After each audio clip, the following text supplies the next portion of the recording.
stance on the beat.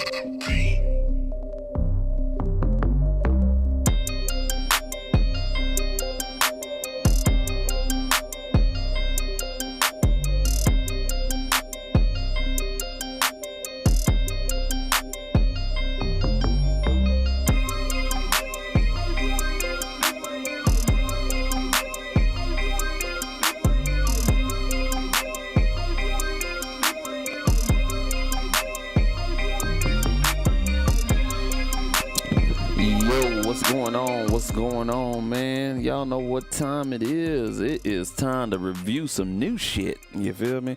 What's going on, folks, man? Hopefully you guys are having a great start of your summer. Unfortunately, in some areas there ain't no great start of the summer, but you know what I'm saying, you keep rocking and rolling and doing what you gotta do, man. But hey, man, a lot of people have joined today, man. Today is a good day if you are a music production enthusiast, specifically in Ableton Live, man. Ableton Live just dropped their new update for their let me get some volume up in here real quick, man. Ableton Live just dropped their new update in their new ecosystem, and that is Ableton Live 12.2. You feel me? This is a very good update, man. I have to say, very good update, man. A lot of great features and improvements, and I'm gonna go over my favorites with you all. I'm not gonna do like a whole video on all the features and improvements as I just downloaded the new update today, but we'll go over my favorite. It's just a couple, well, it's like 3 or 4 of them or whatnot, and we'll go over those right there and see what they're working with and see how they will work, you know what I'm saying, in Ableton Live and stuff like that, man. But how y'all guys doing, man? You know what I'm saying? Hopefully y'all doing well. Y'all creating some music, trying to, you know, get some stuff to put out this summer, you know what I'm saying, or in the 4th quarter or the 3rd quarter, whatever the case may be. But if you're being productive, you're doing something good, man. Yeah, man, the music playing in the background is my instrumental project that's out on all DSPs right now. That is Brood Beats.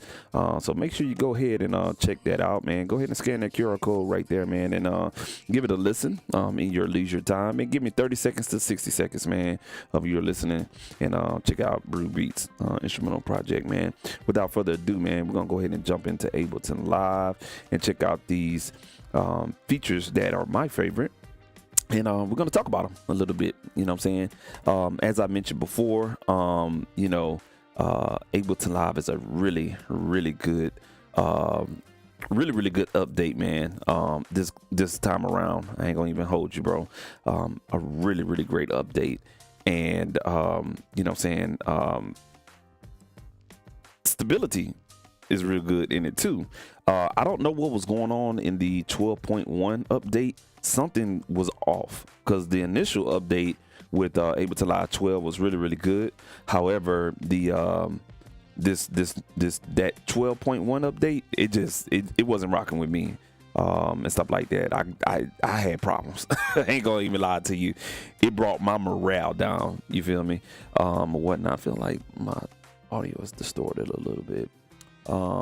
Yeah, all right, cool. Hopefully my audio is not distorted, but you know, you guys can hear me really well. I'm just gonna double check a couple of things here. All right, cool, we in the mix. All right, bet. But this 12.2 update, man, it's awesome. They cleaned up a couple of things. They added some really great features and stuff like that, and I'm kind of excited. The 12.1 updates I wasn't excited about, but this one right here for sure. You know, one that I'm not gonna highlight, but it's kind of like an honorable mention. I'm gonna get it out of the way. They did clean up a couple of features with the launch key Mark IV. You can go ahead and read the release notes on that. And one I am going to show you is that now they have a GPU rendering feature behind the scenes. So Ableton Live, even though it looks like a plain Jane GUI, it does a lot. It does a lot, you know what I'm saying? And they kind of cleaned it up.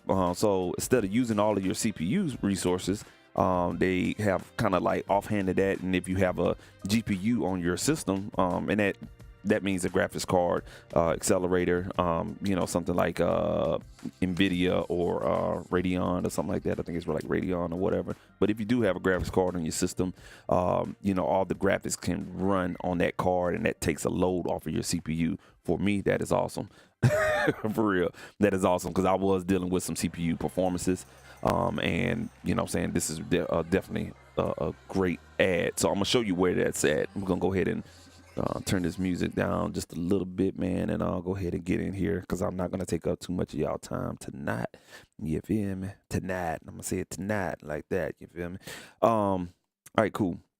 Here we are in Ableton Live, just making sure everything good. All right, cool. So that GPU acceleration rendering feature, if you go to options, like you go into your settings, all right, you just go to your settings right there, and what you want to go is to display an input. All right, this is one of my favorites. Okay, so now we on my favorites. All right, if you're tracking. All right, cool. So GPU rendering.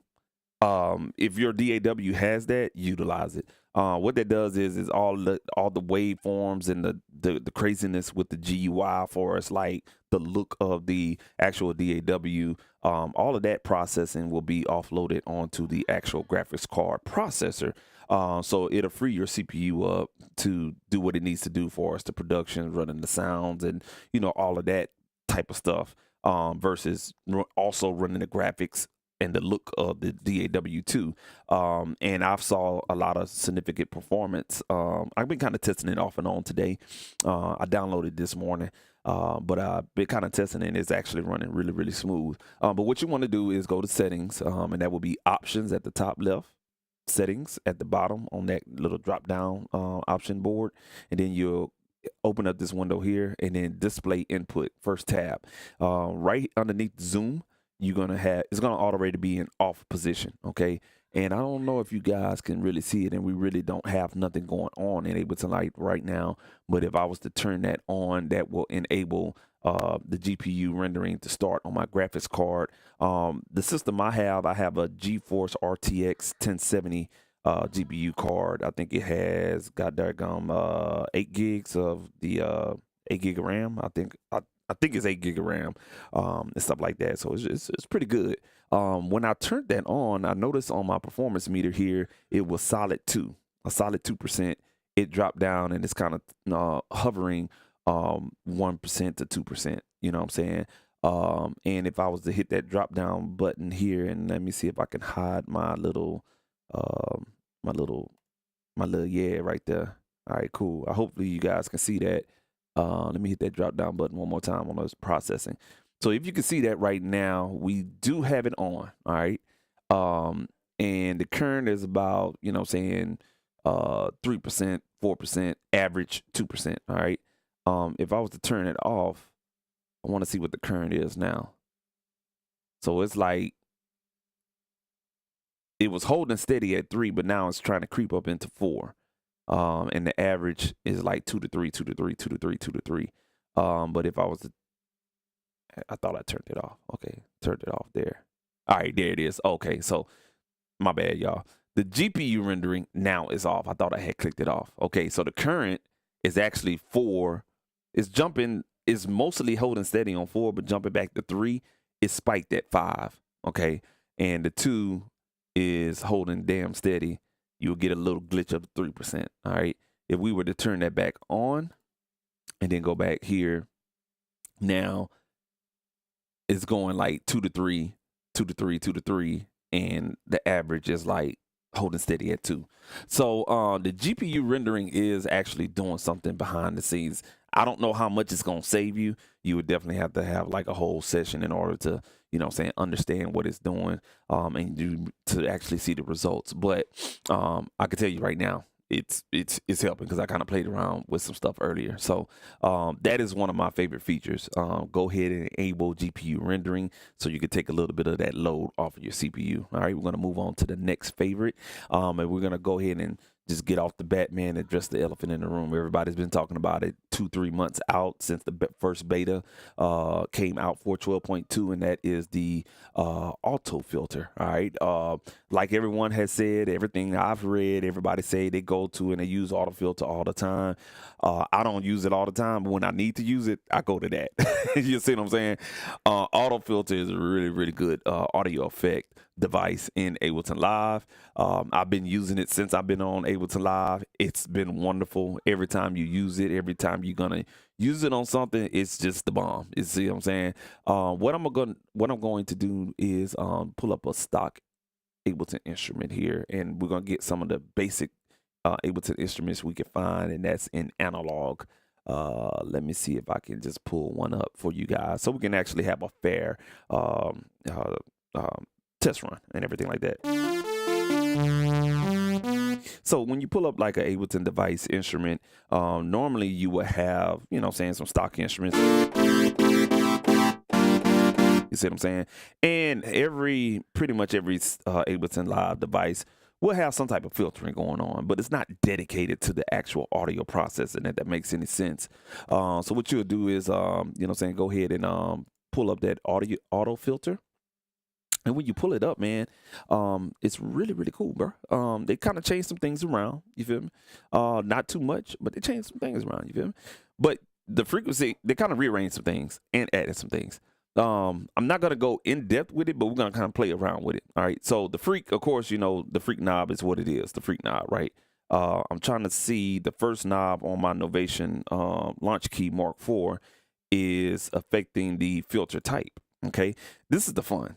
The filter type. You got different filter types. You got a low pass, high pass, band pass, notch, morphing, DJ. This one is really cool. So when you change that DJ knob there, or the filter knob, and let me try to see if I can switch this real quick, y'all. All right, there, bet. So when you change that filter control, you'll notice that you get kind of like a DJ low pass, high pass every time you go to the right or left. You feel what I'm saying? That's the DJ filter. And that's one I'm kind of excited about. The combing is another interesting one too as well. You'll watch like the demo videos, but it doesn't really kind of do it justice a little bit. You will have to basically kind of put it on the sound, and that's what we're going to test here. Not test, but we're going to check it out. Resampling is another, you know what I'm saying, really wacky one, but can serve its purpose really, really well. Notch and what that is, notch and low pass is a really, really good one, because now you will have that low pass filter, but then you have a notch, but you could kind of change the resonance and the morphing of it. So the morph is basically going to change where the notch is. And if you don't understand the notch, basically that's kind of like a very sharp Q band width for as a band pass filter with a narrow Q band width that's in the negative. And you have a resonance that you can kind of play with too. So as you increase the resonance and the morph, you kind of like moving it around and stuff like that. So you can get real flexible with this particular filter, which ought to be really, really fun on drums. All right. And vowel, from my understanding, is kind of like you can see on the on these resonant peaks here on this particular filter, that's going to bring out certain frequencies, make it giving that wow type of sound and stuff like that, but we have to play it with it. All right, cool. So we already know notch, band pass, high pass, low pass, and morph was in the original one. We're gonna try out DJ. So let's go ahead and kind of play around with this.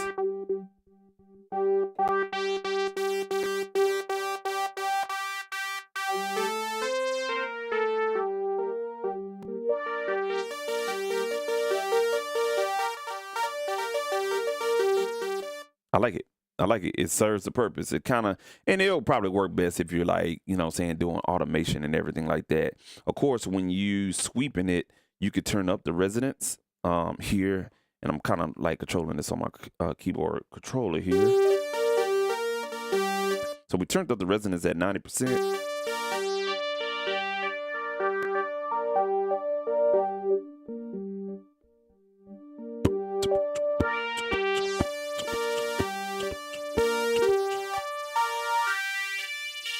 it's pretty cool, man. I like it. So I would use auto filter and the DJ filter, auto filter with the DJ filter type if you're doing something like transitions on your audio sources. That would be really, really cool. Let's check out the DJ combing here. All right, so again, the combing is a very interesting one. Let's see how it sounds.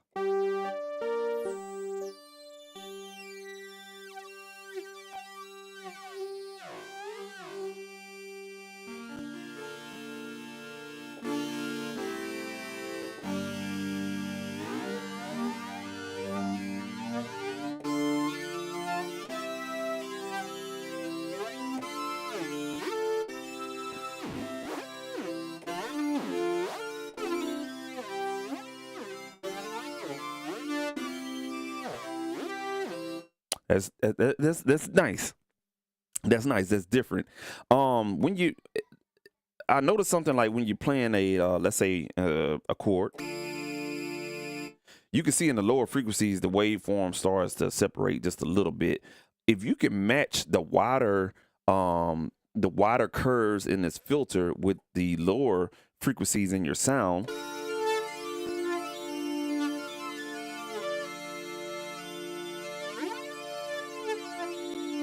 you won't have so much of a weird filter. It'll actually kind of fit with the sound, if that makes any sense. But like I said, you could play around with it again. Automation will be really, really cool with the auto filter.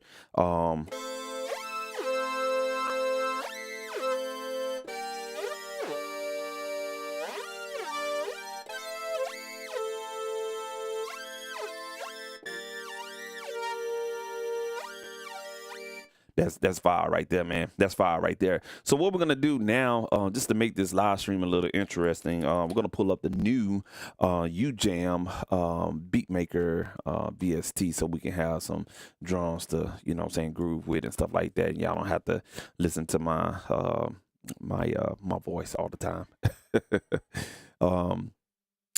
Just a side note with UJam Beatmaker, they have this output type of feel to it, where you can kind of get some okay, so UJam Beatmaker is not gelling with Ableton Live right now, so it crashed right there. All right. So y'all just give it a second. All right, so yeah, UJam Beatmaker, I just updated it. I used the $20 code or whatnot to update what I have, the doggone damn, it's the one with the little statue with the backwards hat. That's the pack that I have, and yeah, it didn't agree with the new version of Ableton, so we'll try it again.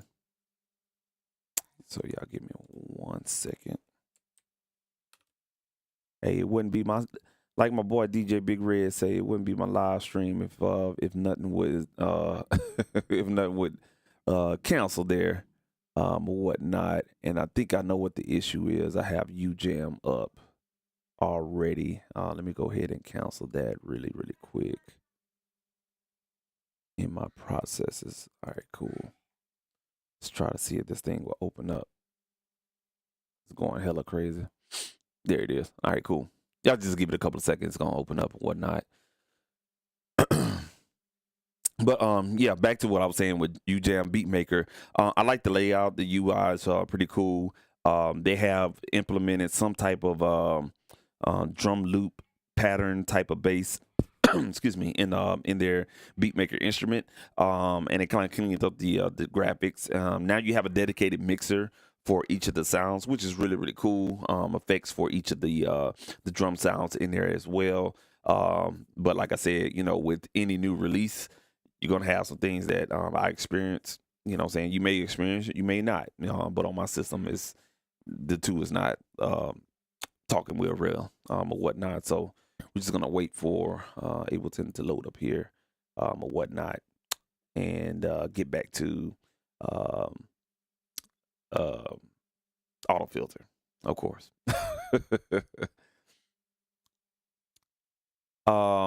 Just a side note, Ableton Live, this one was pretty, it was pretty average. Most updates on Ableton Live is around about 2 gigs to 3 gigs, or whatnot. But this one right here was a hefty 3.5 gigs. I know they updated some sounds and presets in there too, and a couple of other things that was added in there.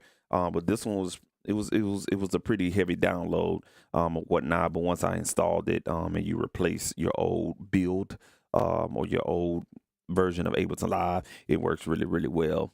And you shouldn't have anything to worry about. Right now it's just loading, so I apologize. It's probably taking a little bit longer because of the live stream application that I have open.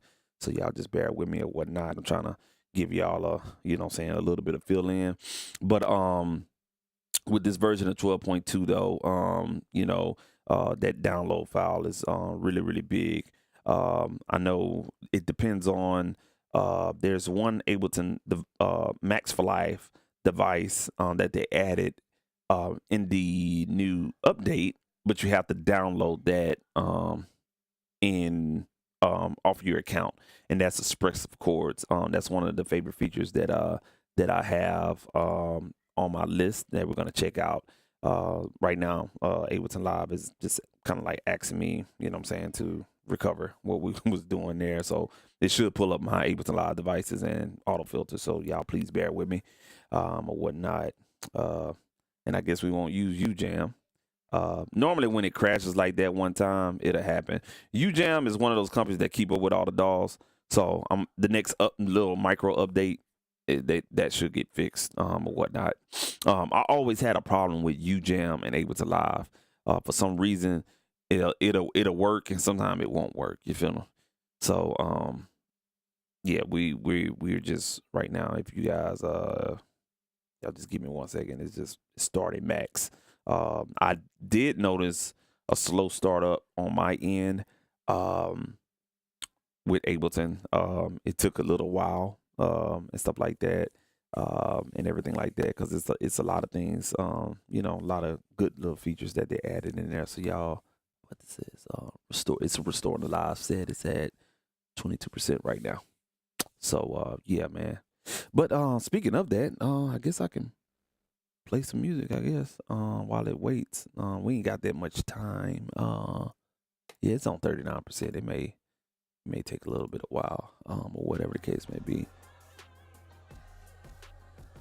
And we don't want to see my Trello board there. Y'all give me 1 second. Let me see what's going on in the background. We're at, okay, there it is. All right, we in the dough. Let's see if it'll pick up where we left off here. Just trying to get my screen oriented back. All right, cool. We back at it, man. Bet. All right, so it still picked up where we had left off. My apologies for that. I was trying to use some drums, but I think I'll just go ahead and find a damn drum loop. We just be safe with it. We just use fucking audio, you feel me? Yeah, we'll do that right there, you feel me? That crash I kind of want to report, but I ain't gonna trip over because I'm quite sure it's gonna do it again. So yeah.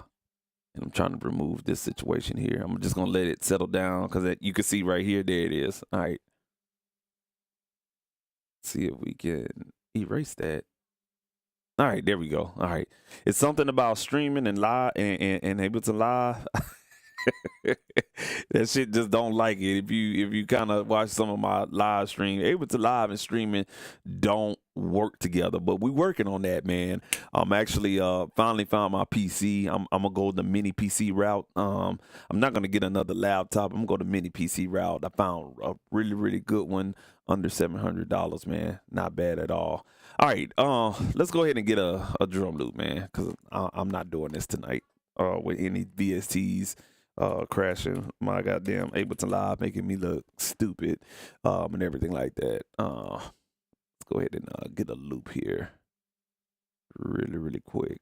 And again, I apologize for that, man. Damn. I apologize for that.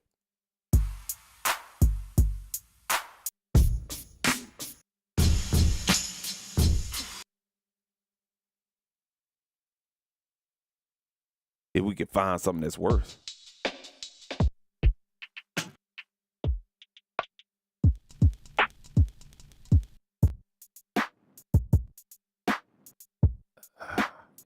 y'all give me 1 second, man.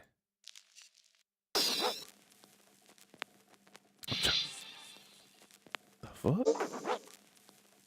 All right. Decap gonna kill me, but I'm gonna use a decap drum loop.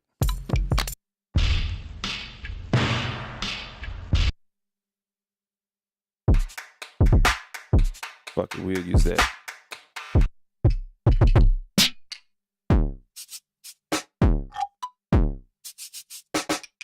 Okay, I just want something that has a static feel to it. Is it hard? It's just hard.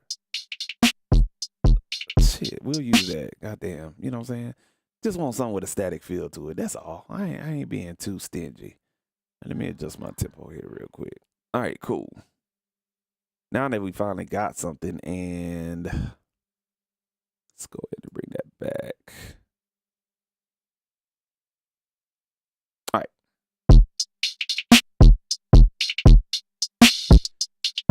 All right, so where we was. Okay, all right, we was talking about the damn auto filter and the freaking the comb filter, all right? If we were to go back to that, and we were talking about automating the filter, right? This is what you can kind of get out of that.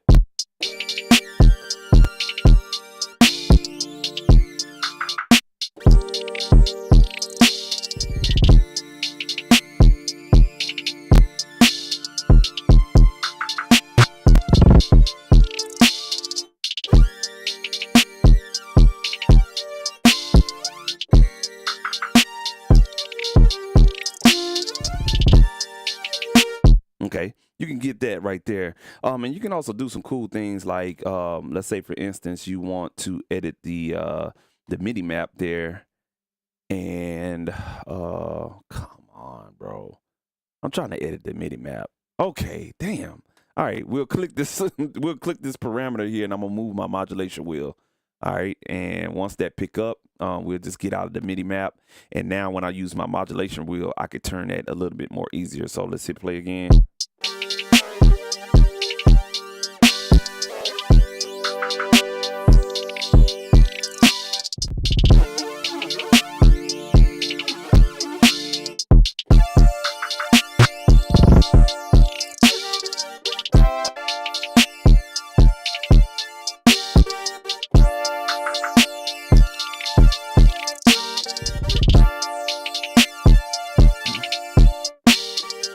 See what I'm saying? So you can kind of use your modulation wheel in order to do that. Now the resonance here,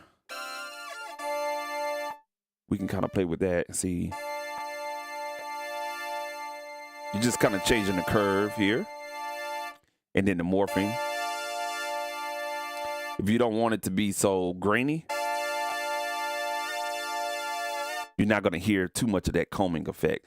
And the combing is kind of like what you see here with these the notch filters in the actual filter. It looks like a comb. And the more you increase the resonance, the more you affect the comb filtering and everything like that. So keep that in mind. Those are the two parameters that will make the filter, sound good or whatnot. Now, of course, you could take it a little step further, and you could do some LFO situations here. So you can adjust the amount of LFO and the rate. And the rate for as the like the wave of the LFO. And you can get real stupid with this.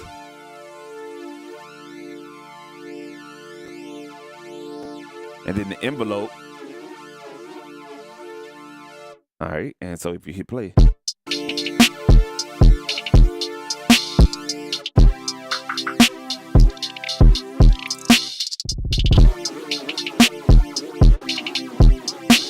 See what I'm saying? Like, you can get real crazy with it. The mode, you can kind of do synced here, and you can kind of sync it to the DAW. So we're gonna go in quarter notes.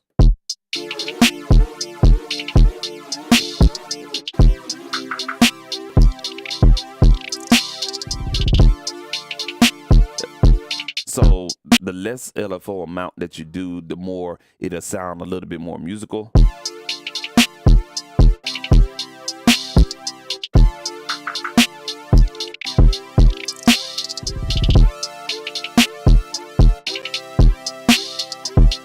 So the morph is going to kind of change it, you know, it can make it choppy, wump, wump, wump. So it'll be, if we increase that morph.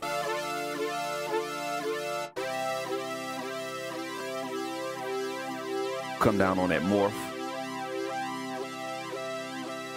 And opposite way. So it was going to the left for as your low frequencies, and now it's pushing the filter to the high frequency. So the morph is another really great feature that you can kind of change here in the LFO section as well.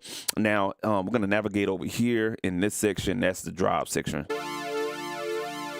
Now, if you want to have a little extra sauce on the sound, you can actually, they have like an overdrive circuit here.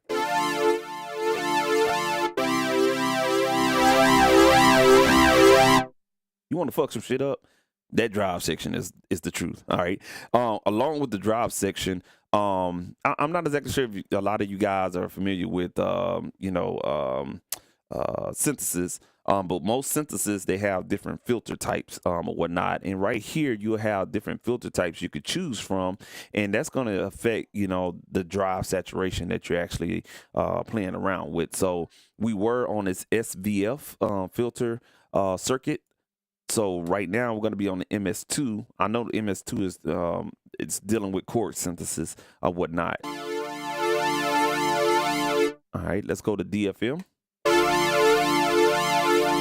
And let's go to PRD. And let's go back to SVF. So you can hear just a little bit, you know what I'm saying, just to give you that that feeling, that sound and everything. Now they do have a really great feature on here, and they have a soft clip feature. So you can enable soft clip, and now you don't have to clip the sound. So you can drive this motherfucker all the way up to 98. You ain't gonna clip, you feel me? So that's really good. Along with the soft clipping, you do have a output volume here, or output trim knob. So now if you turn that down 8 dB, now you can overdrive your sound and then just adjust the volume, the overall volume on the track.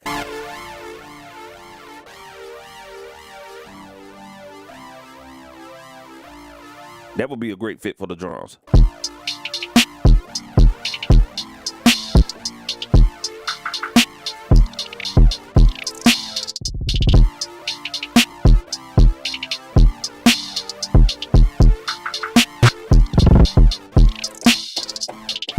You see what I'm saying? So it's your world when it comes to auto filter. Really cool, man. Really cool. I like this bad boy. And of course you have your dry wet knob, of course, whatnot, but you have a lot of great features in the auto filter. And I mean, with this one plugin, this one Ableton Live device alone, you can really shape the sound the way you want and get some really interesting sounds out of it as well. One thing I want to add to my favorite features in Ableton Live as well, while we have the auto filter pulled up, you remember like you used to pull out a Ableton Live device, put it on your track, and then if you wanted to side chain anything, you know, you had to do a little process. But the one thing I really didn't like is that the sidechain filter was always stuck on the left, and it took up a lot of real estate down here in your audio effects strip. Okay, now they have a collapsible side panel or whatnot. So when you basically take the arrow and push it to the right, or just click on the arrow, your sidechain functions actually pull up now. And they did a little coloration and rearranging of the parameters that you can do as well. So if you're doing external side chaining and you want to pull the audio source from another track to, you know, affect what's going on in your audio effect, you could do so as well by choosing, just go ahead and click on external, choose your source, and you're good to go. Another one, I don't remember this being in the previous version of 12, but you have a sidechain gain now. So let's say you got a kick it's slamming, you know what I'm saying? You can actually turn that down now versus having to adjust the mix a little bit. I could be wrong. I'll stand corrected if I am wrong, but I don't remember a side chain gain unless they kind of change some things up around. I don't remember that being there. You do have the side chain filter. You could choose the filter type, and that was there, of course. You can kind of, filter the sound out and the rate and stuff like that. But I love it that it's collapsible, and they moved the listen button over underneath the collapsible arrow as well. So now that you have your side chain, you ain't got to look at that all the time. You just collapse that and get back to your audio effect, and it's already set. If you want to turn it off, just go ahead and hit external. You're good to go. Collapse it. Boom. There it is right there, man. Really, really great feature, auto filter. I see why a lot of people was ranting and raving about it. It's that alone right there. That is a great feature. If it was just by itself in a new update in Ableton Live, man. So y'all make sure y'all go ahead and check out that auto filter and put it on all your sounds. Again, I'm not gonna go and make a beat. I just kind of wanted to show you guys what it does. We're gonna continue on though with the different the filter types and everything like that. Resampling. Let's see what this one does. Now this one is a little different. Let's turn the drive down, take off clip, and bring our sound back up here. All right, and let's go ahead and bring that back up here. I'm going to turn our LFO off right here. Now, you'll notice with this particular filter, it has a lo-fi sound to it. You know what I'm saying? Even though the name is resampling, it's almost like it's a RC20 type of lo-fi type of filtering type of sound. It really fucks up the high frequencies when you go down on the low pass, and it's a low pass only. It's not a high pass. It's just a low pass.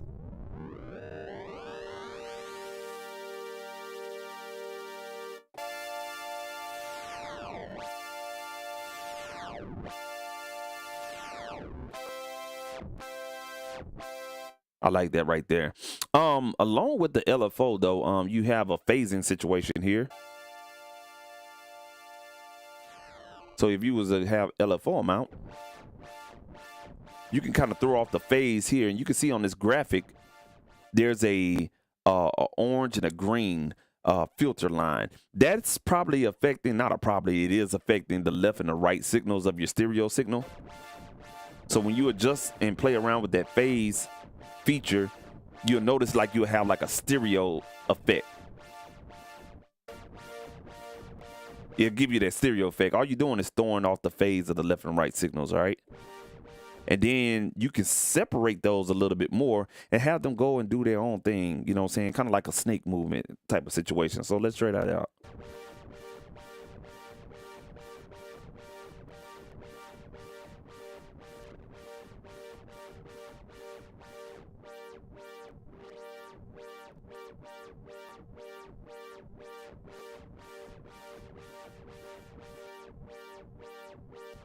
Oh, I'm sorry. The snake movement I was talking about is on the spin feature. So yeah, that's the spin feature. I'm so sorry about that. The spin feature is right here. So you have the phase feature on the LFO, and you have the spin feature. My fault. There it is right there.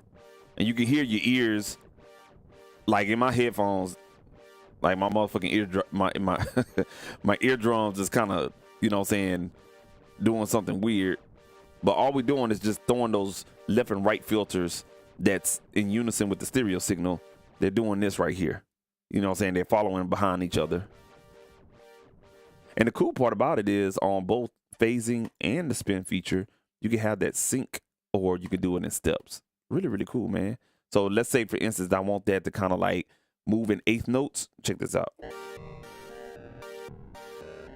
Fucking right.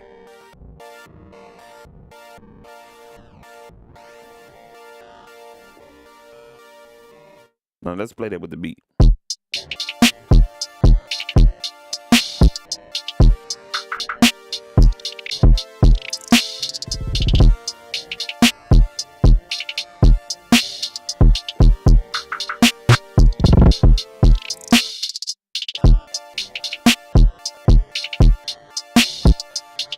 That shit right there, man. Look, let me That's fire right there. I like that, man. LFO spin feature. I like that right there. Man, if you was to throw like a reverb on that bitch, ooh, wait. All right, cool. We're gonna keep on moving. That was really, really cool, man. Let's check out another one. We got the notch and the low pass. All right. Now, notice on the LFO, you know what I'm saying, we still got the spin feature enabled. All right. So no matter what filter you use, when you affect the LFO, feature, it's still going to be on whatever filter type that you choose. All right.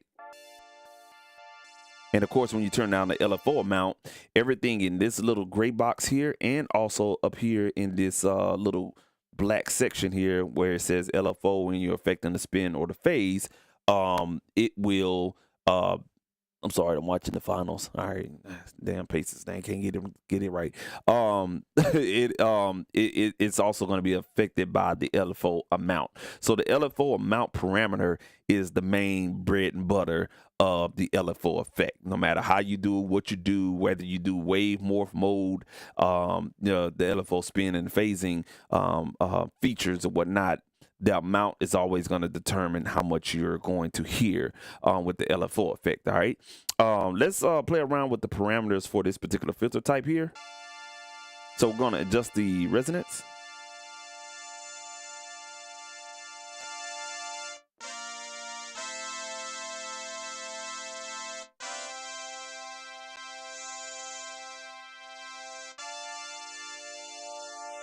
Now, this is what I really, really like. Let's say, for instance, I wanted to take out some of that high end on the sound right there. But then you hear that kind of that noise right there. Let's say I wanted to take that out. That's where I'll use the morph.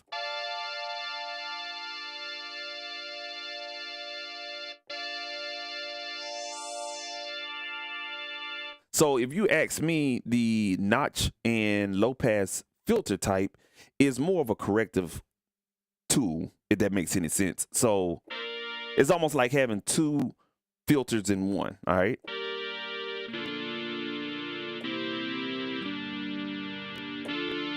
I like the sound of that. Now let's go ahead and mix in the LFO. Let's see what kind of wacky shit we get. Shit, man, I love that spin. I like the spin feature, man. Fuck that. Let's speed that sync time up.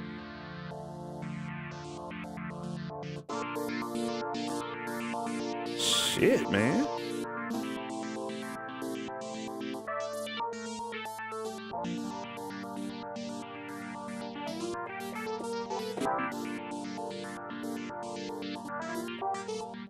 All right, let's replace the drum loop here. I'm gonna replace the drum loop. We're gonna replace the drum loop, y'all. Let's freestyle something here. All right, just for shits and giggles. Just for shits and giggles, y'all. Just for shits and giggles. All right, let me duplicate that. All right.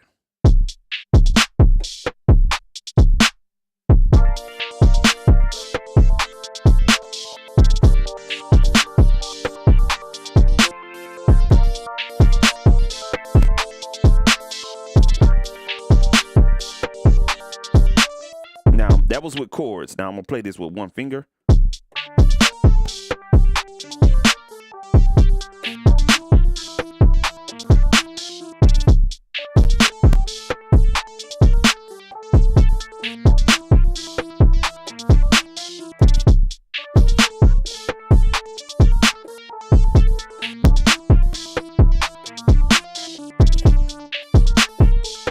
One finger, you feel what I'm saying? Now, you can make it very, very interesting. Let's say, for instance, you want to put like a reverb on there. Let's go ahead and get a reverb really, really quick, using all devices, Ableton Live devices tonight. No third-party shit, you know what I'm saying? For demo purposes and stuff like that. We're not making a beat. All right, let's go ahead and just use the default patch that comes with the this reverb device.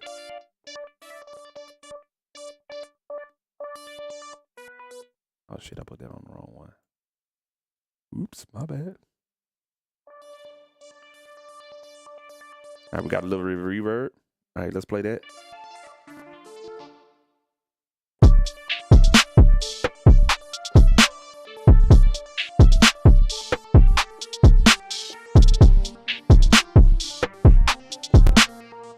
right, let's do chords. 6, 7, 8.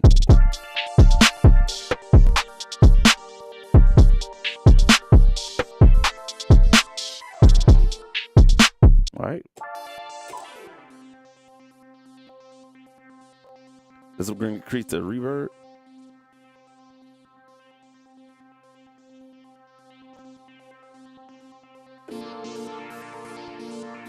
I like that shit, man. That's fire. I love that LFO spin or whatnot, man. So that's really, really cool. That's the LFO spin. All right. We turn that reverb off. And the last one is the vowel. Of course, that's gonna give you that I don't know, that Teddy Riley type of feel. If you was to play around with it. So now this gets interesting. You can kind of play with the format and kind of automate that shit. You feel me? So let's say, for instance, you take your mouse wheel and you kind of find it like a ooh.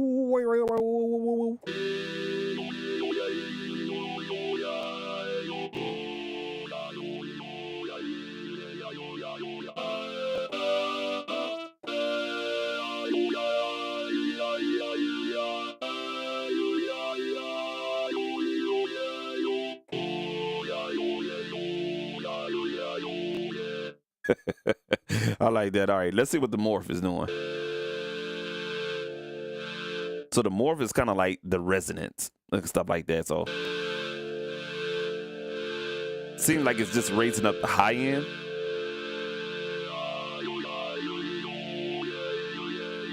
Now let's see what we got. Let's see if we add the LFO in there.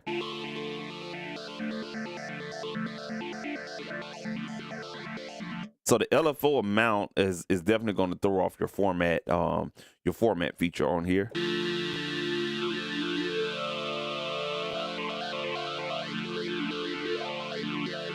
So you have to bring down your LFO amount.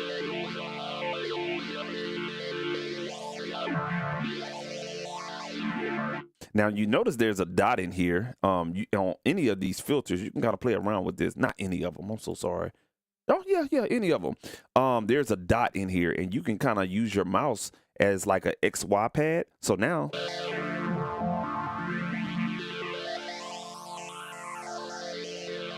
let's hit play.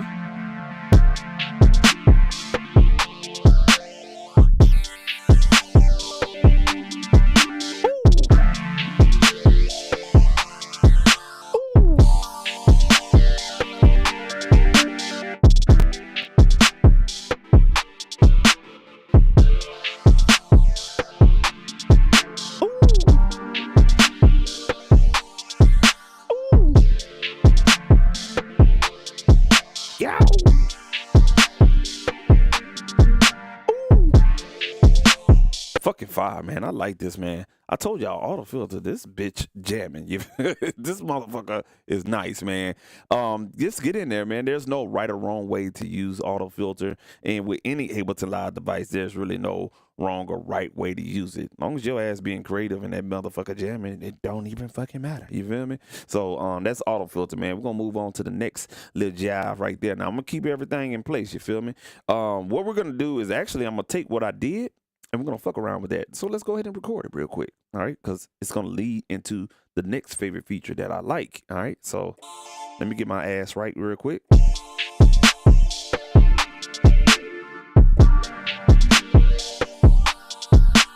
right. Let's go.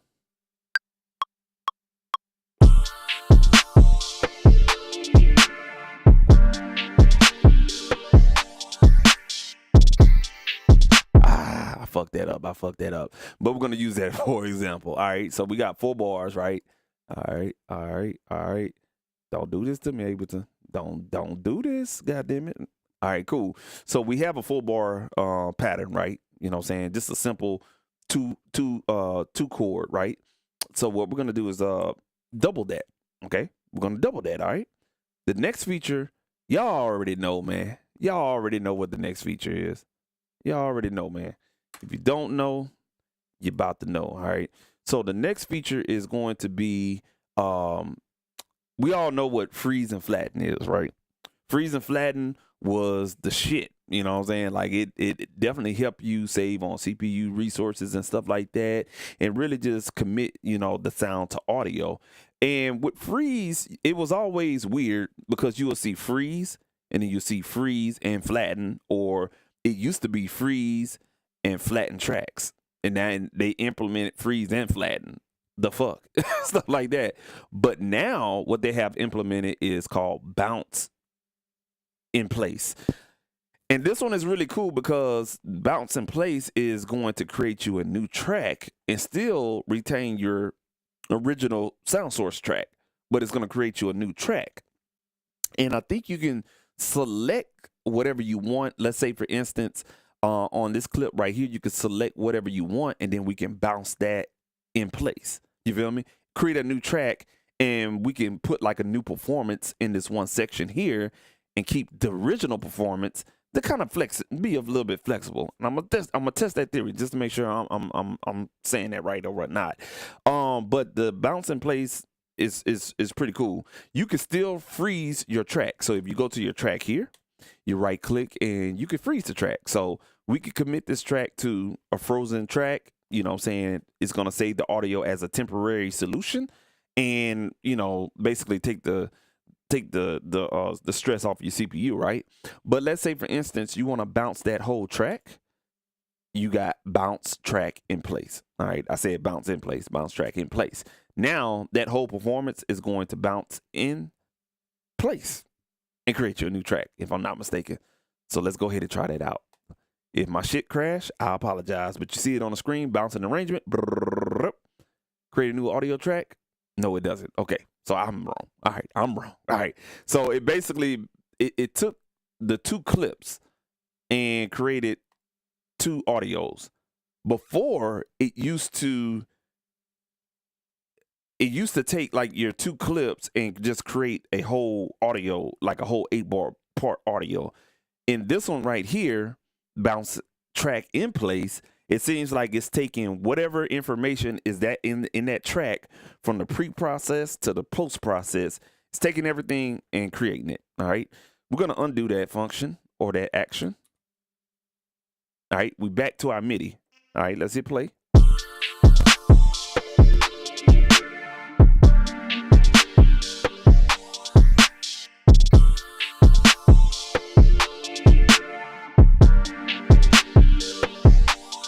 Shorten up that reverb a little bit. All right, so we already seen. Hey, okay, cool. This is what we want to do. All right, this is what we want to do. We want to bounce the track in place. We just did that, right? We had two clips. You saw that those two clips are going to be bounced as their own audio. You feel me? So that's really, really good. So sometimes you may do like a little short performance, and when you bounce it, you may just want that audio. You don't want 8 bars of the same shit. You see what I'm saying? We could change it up or whatever the case may be, but you get with the drift. All right. This is what I want to do. I want to highlight just this one clip. Don't go to the track. I want to go here. Right click on that one clip. There's something changed right here. You can bounce track in place and then bounce to new track. Okay. There's two different things, and this is where I was getting confused, and I had to put my hands on it, and I kind of wanted to wait till tonight to do it, but now I get it. Okay, so bounce track in place is going to be the whole track, right? Bounce to new track is what you highlighted. So you're highlighting these 4 bars, you're going to choose bounce to new track. So if we bounce that highlighted part to a new track, it's going to create a new track, and you see it right there. And guess what? You still get to be able to. What the fuck? Okay, goddamn, y'all all in my motherfucking grill, bro. Y'all could have told me something. God damn. No, I'm just joking with y'all, man. This goddamn auto. Yeah, there we go. All right, cool. So, take this off AI real quick. All right, bet. So basically, you still have your MIDI clip, but it's in the mute. You know what I'm saying? It's basically muted out, so if you wanted to, I think if you want to bring that back, yeah, you hit 0. So what it does already is it'll mute your MIDI clip, get that audio right there. And what you're doing now, let's say, for instance, we're going to go ahead and drum this up one more time, right? And let's say, for instance, I'm going to go here and I want to do a new performance. So I go here, and we're just gonna freestyle some shit.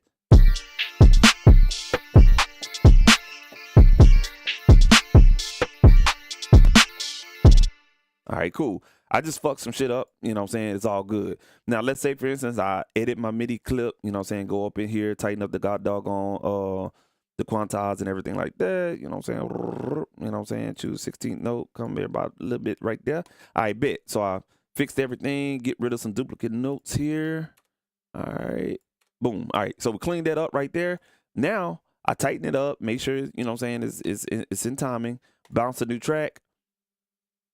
What it's gonna do is gonna mute that clip, give me another audio track. So now you'll see it drops down and puts the audio right underneath the MIDI performance track. All right. So now you, in essence, got 3 different parts and you still retain your MIDI performance.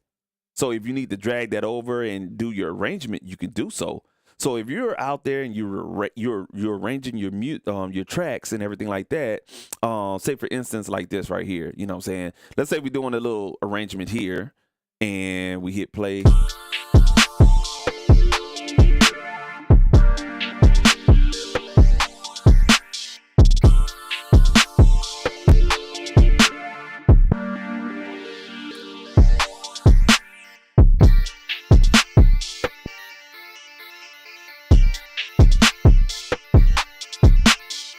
You see what I'm saying? Now this makes arrangement fire. Like this is exciting, you know what I'm saying? Because it makes your arrangement exciting and you don't have to necessarily run that processing power triggering those MIDI notes. You can commit the audio, get rid of, and change the patch however you need to do it and still use one MIDI track as kind of like a what I like to call your record track. When I'm recording vocals, I'm not exactly sure if a lot of you guys record vocals, but what I do is I use one record track. I record the audio, the artist, and then if they stop and we got to do an overdub, I cut what I need, bring that down to the track that we're working on, or a dedicated track just to play back and use that same recording lane. Basically, you got a MIDI recording lane on your instrument. So this is really, really cool, man. Really, really cool. Speaking of that, there's another feature that I don't like, but I just noticed and I heard about it. It's just showing high take lanes. Now, I really want to play with that, but I'm gonna say that. Let's focus. All right, let's focus. All right, cool. So, you kind of get the drift though. The bounce track in place and then bounce to new track. Again, if you go over here, or even if you're in this view, you're in session view, you're gonna basically have bounce track in place. All right, you're not gonna have bounce track to new thing. Hold on, let's do this. Let's test that again. All right, I don't want to step on my own ass or anything like that, but let's get at a test run here. All right, want to make sure I'm saying this right and I'm not looking like a goofy. All right, even though somebody probably watching and saying, yeah, that nigga a goofy, bitch, fuck you. Yeah. Punk ass nigga. No, I'm just fucking with y'all. Nah, but we're gonna go here in session view. All right, we got this right here. Let me record a clip in this view. All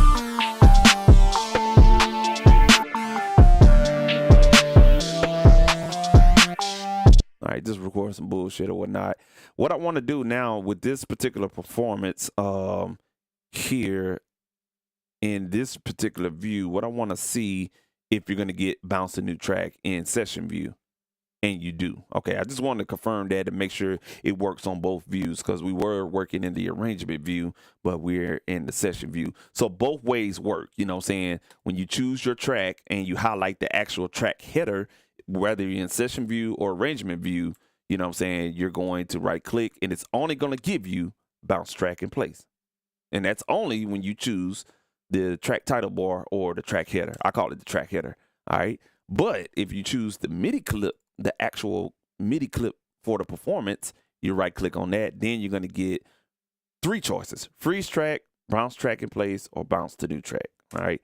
If you're confused, just kind of watch it over again or go to another channel. I don't know. But you know what I'm saying? It makes sense to me. You know what I'm saying? I'm just kind of reiterating, and repeating what I'm saying or whatnot. But really, really great feature, man. I like it. I think it's really, really cool. Most DAWs have been doing it. The reason they have bounce in place type of situation where you could just bounce the bounce the clip itself, and it won't create it does create a new audio track. So Ableton Live was a little bit behind on this. I will say that they were a little bit behind, but it's glad that they finally have it in here. I think Ableton Live is starting to fall behind, and they've been focusing more on hardware stuff like the new bounce device or whatever the case may be in push 3. Man, just leave that shit alone, bro. Focus on your DAW. You know what I'm saying? Because you got to catch up. Ableton Live still don't have stem separation. I'm just saying. You know what I'm saying? So I think they need to focus on that next in the new 13 update. I'm just saying stem separation for sure. All right, so that takes care of that right there. Let me go back over my notes. Another thing was browser improvements. All right, so what I like is, let's say for instance I want to look up a compressor. All right, so you know, we all know browser, the Ableton Live browser is fire.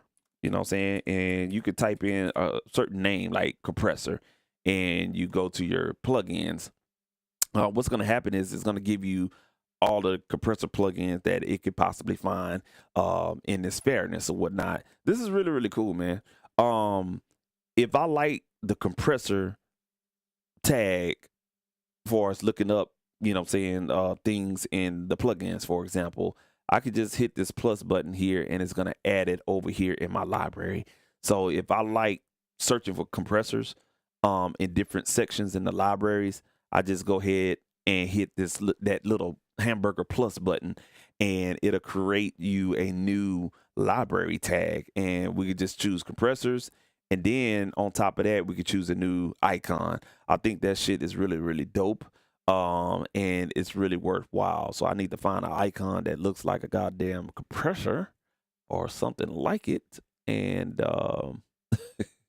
let's see what we can find. We'll just choose this guitar pedal looking thing right here. So anytime, let's say for instance, you go to EQ, you go to chords, and everything that you search in the search box, you can actually save it over here in the library section. That's fucking fire. That way you ain't got to type shit over and over and over. So let's say for instance you're mixing a beat. You finally, we got this beat right here, right? All right, we got this beat right here, and I want to add a compressor. Instead of me going up here and typing in compressors and then looking at this line, nah, I can just go ahead and choose compressor here, and I'm like, oh, okay, I got all these vendors, plugin vendors. I'm gonna go to Mic DSP. I'm gonna choose CB101. I'm gonna put that on this right here, drag it over there, and we done. We don't have to go the extra mile, typing it in, then waiting for the browser to populate, scrolling down, looking at it. You see how the workflow process is? You basically shortening about 15 to 35 seconds worth of clicking, eyes moving, and scrolling down. You feel what I'm saying? So that saves you time tremendously. And even though this plugin took forever and a day to pull up because it has to talk to iLok or whatnot, you have your compressor right there, and you didn't have to go here and, you know what I'm saying, look and undo buttons and all this other shit right there, which is really, really cool. That was one feature that I like. Another feature that I like as well is that, let's say for instance, I want to add that CB101 plugin as a tag. Now there's a new tag section here at the bottom. So all I have to do is do it two ways. Okay. And let me see if I can get to that way. All right, bet. So if I want to add a tag section, normally what I could do is type in something here, and I can add that tag. It's going to tell me, oh, this tag does not exist. Bet, no worries. You can go up here and hit these three dots. Oh, I'm sorry. You go up here and hit this little icon right up here, this little box right here, and there's a drop down arrow. You click on that drop down arrow and you will see something that says Open Tag Editor. When you click on that right there, now you can create your own tags now. So right now I created one, and it's called Rich Favorite VSTs.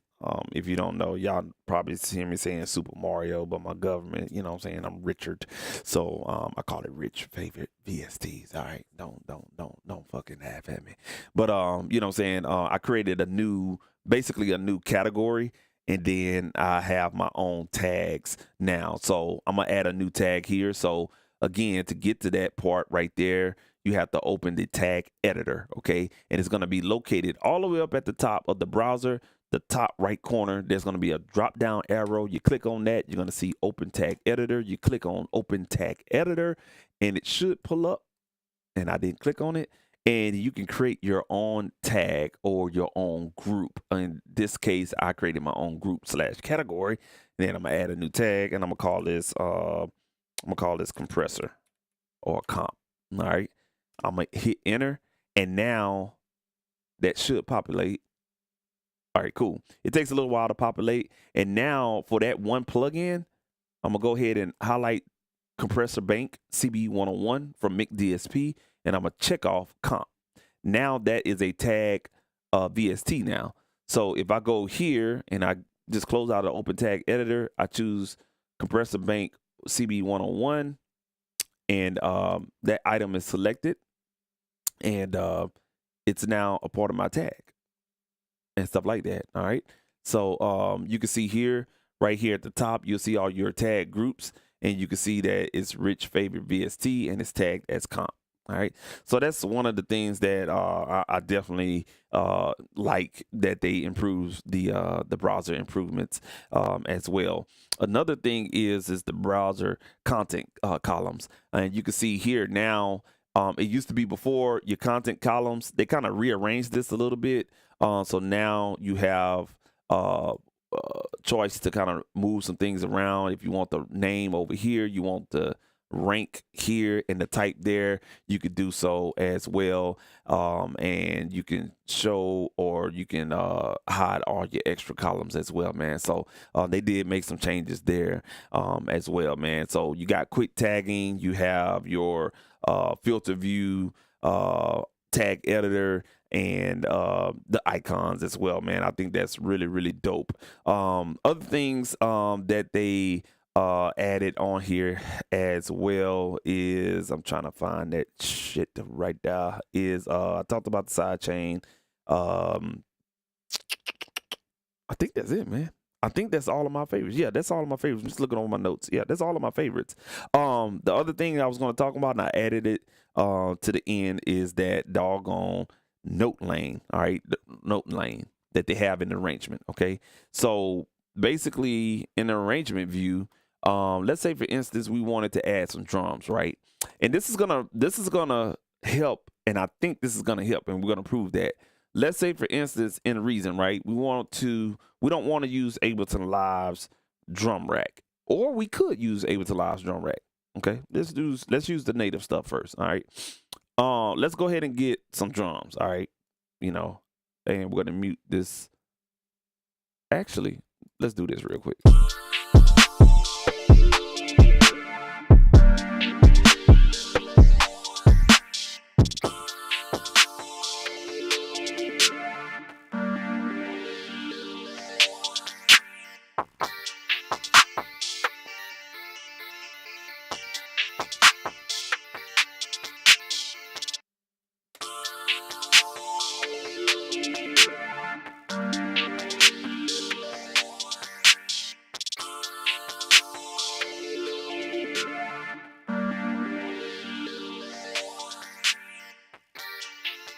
All right, I just had to edit that up really, really quick because I want to do something here. All right, we're going to go back to the drum rack, and what we're going to do is let's go ahead and add like a kick here.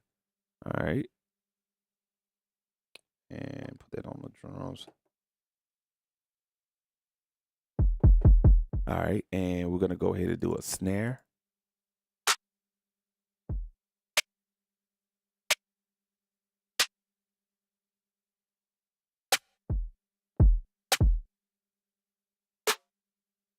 All right, we're just gonna choose some bullshit here.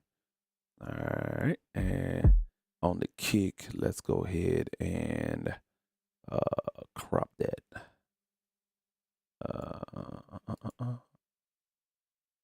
Shit, y'all give me 1 second.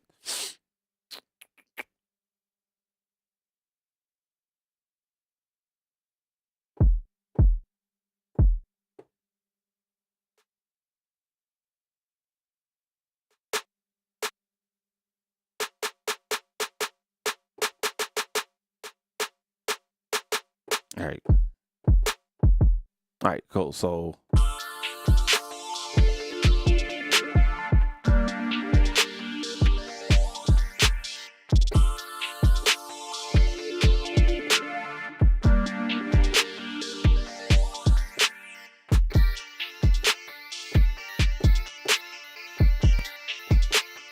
all right, we're gonna go ahead and record that performance.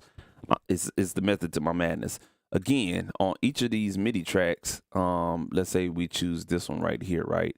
I want to see if we can get this new arrangement, like kind of like new note lanes, right? So we're gonna record this.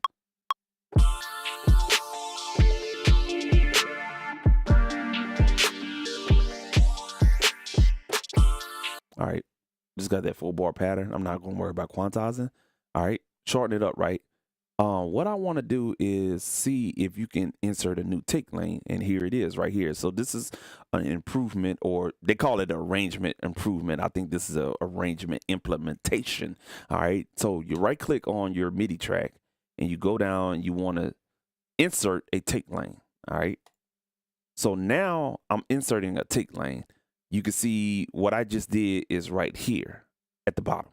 All right, that's the first take lane. That's my original performance. All right. All right. Now, let's say I wanted to do some hi-hats. Now, this is the reason why I'm doing this right here, because I always did my drums on the drum rack like 90% of the time. And when I started doing like a boom chap, and I wanted to add some hi-hats and stuff like that, everything was compounded in one clip. And it used to be a way where I had to add a MIDI clip and have that MIDI clip. It's like I'll do the performance and you drag the MIDI clip down, but then you have to tell the MIDI clip to trigger the original sound source. And that was a lot of work. I want to see now if this new take lane is just like in Reason, where they have, you can overdub, add an overdub note lane in Reason. Okay. I want to see if this is going to work. So right now, what we're going to do is get a hi-hat here, if I can find one.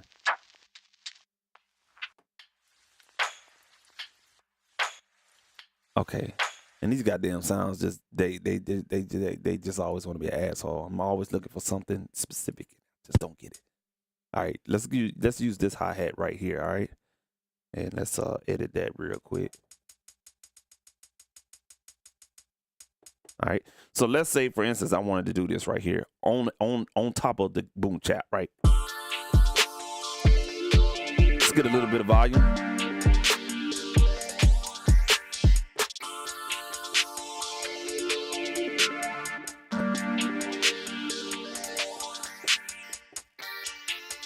All right, let's record that. All right, so this is what I want to know.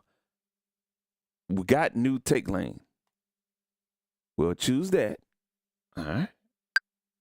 Here we go.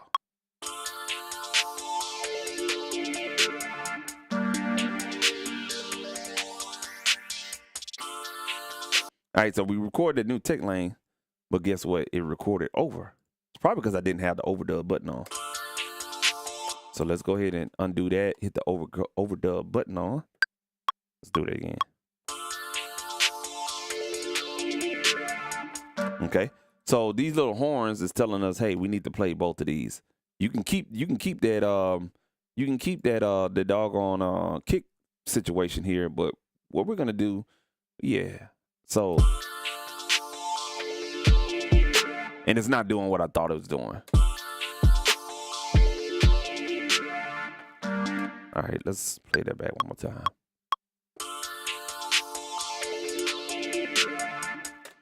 Yeah, it's not doing. It's not doing what I thought it was gonna do. And that's what I thought the insert take lane does, or whatnot. But I think it's used just basically for different takes. And you can let's say, for instance, if we record that hi-hat here. All right. And now if, let's say, for instance, you want to play this part, and then right here you want to come in with that hi-hat. Yeah, you will basically come in right here.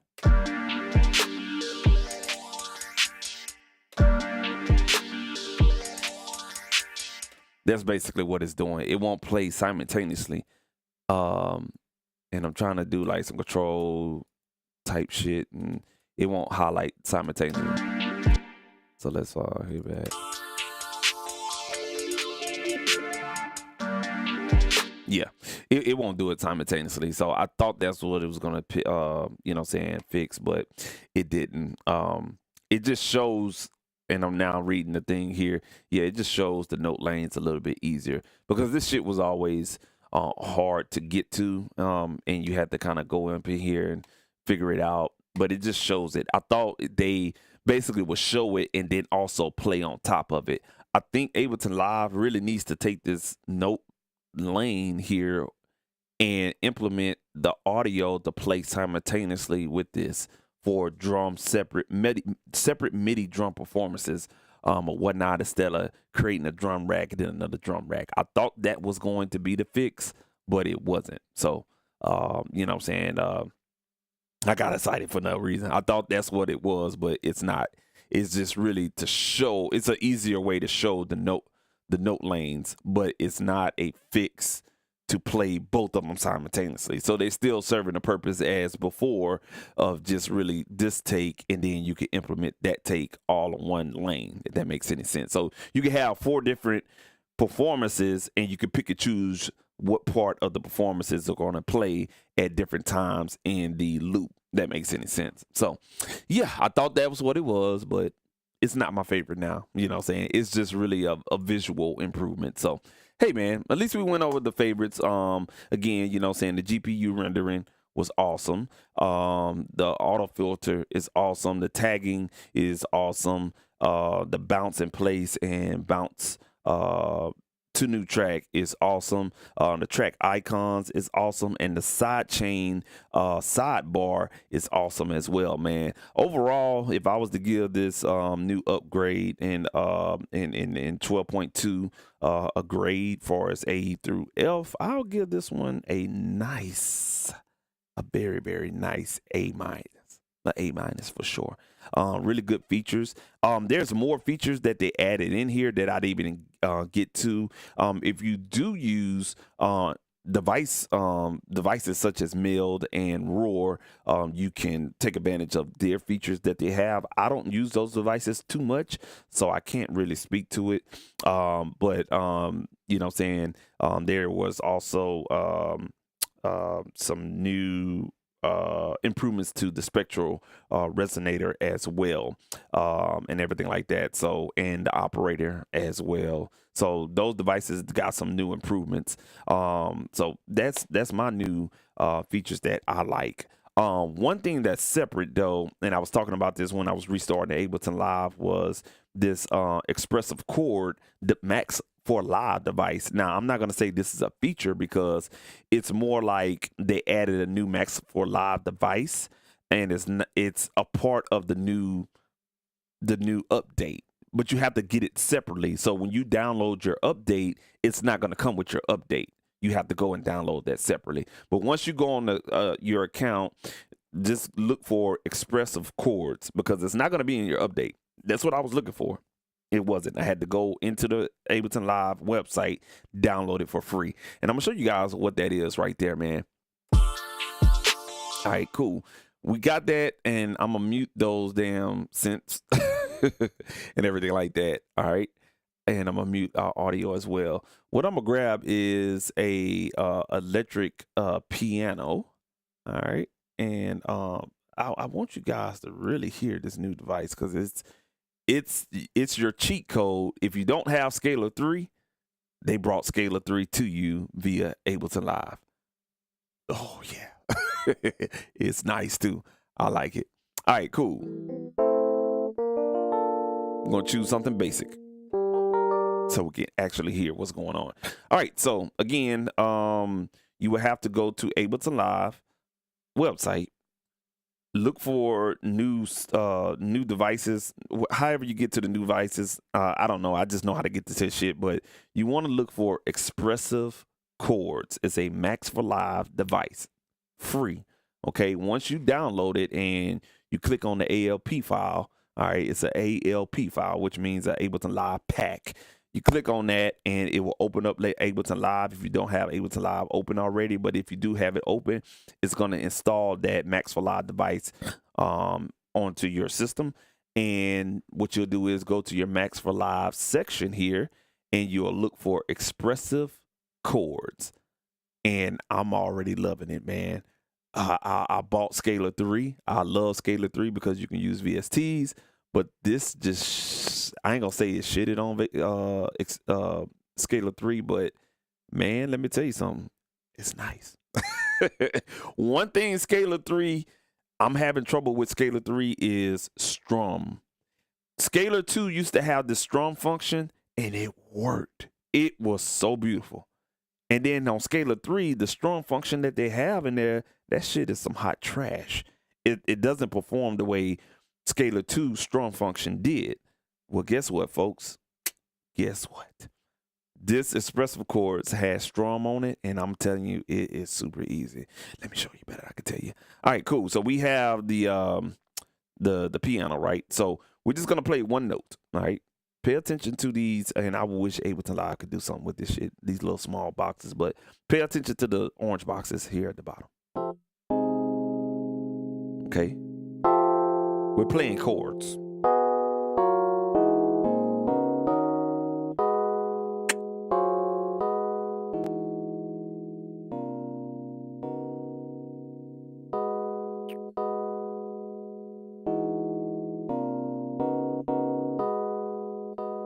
You already got a beat. So check this out.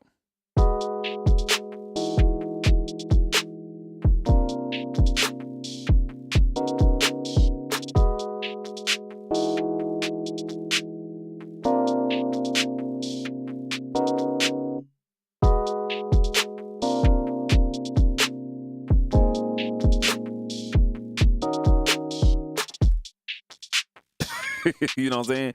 You already have a beat, folks. You already have a beat. You know what I'm saying? And I didn't even choose anything, bro. I ain't choose nothing. You feel me? What I'm going to do is change the transposition on my keyboard here. And now we're going to play that same little chord situation here.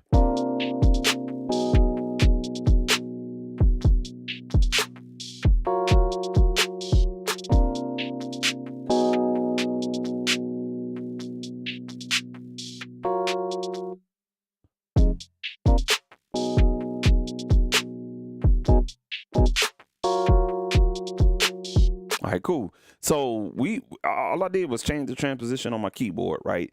And I ain't choose nothing. I just dragged that motherfucker from the Max for Live device list and onto here. This is where it gets really, really interesting. If you hit the drop down arrow next to the expressive chords device, you're going to get a laundry list full of chord packs. And I'm gonna tell you like this damn camera gets on my motherfucking nerves, because every time I talk with my hands, this bitch go into AI mode. I don't want you to follow me, my boy. All right, cool. I don't know who created the expressive chord device, but I love you and I appreciate you. God bless you, because they have a lot of urbanistic genres type chords in here. I know y'all can't see it, but let me name it off to you. Starting from the bottom: trap R&B, soul R&B, soul hop, soul ballads, smooth jazz, sad gospel, sad ballads. Skipping over the pop shit: neo soul minor, neo soul major, neo soul gospel, neo soul classic, neo soul motherfucking ballads. Going into modern soul, you got some pop shit: lush pads, lo-fi R&B 1 and 2, lo-fi gospel, liquid soul, late soul, jazz pop, indie R&B, some old pop shit, indie jazz. God damn, you feel me? We're gonna keep on going. We just in the eyes, you hear me? You got some guitar voicings, okay? You got gospel soul, future bounce, fusion R&B, emu. I'm confused. I ain't never heard of emo gospel. Emo gospel? Okay, all right, cool. Keep it going, man. You got Detroit techno, but cool jazz, classic soul, classic R&B, chill R&B, or alternative R&B and 90s R&B.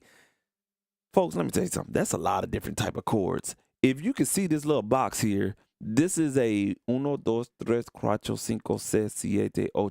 This is 8 by 6 box. So if I do my math correctly, I think this is 48 different boxes in this little window right here. So with each of those chord packs that I just named off, you have 48 different chords in there. Damn, that's a lot. And you get this for free when you update your version of Ableton Live. So I'm just going to kind of like choose one, and I'm going to choose Fusion R&B. We're going to drag it in there. All right. I don't know if it dragged in there. Let me see here. I had this issue earlier today. I didn't know it. Okay, there it is. All right, cool. All right, cool. So let's say, for instance, I'm going to reset my keyboard. We're going to go back to the bare ass C1, C major scale, right? All right, cool. On your actual keyboard. All right. So we're just going to start pressing some shit. You feel me?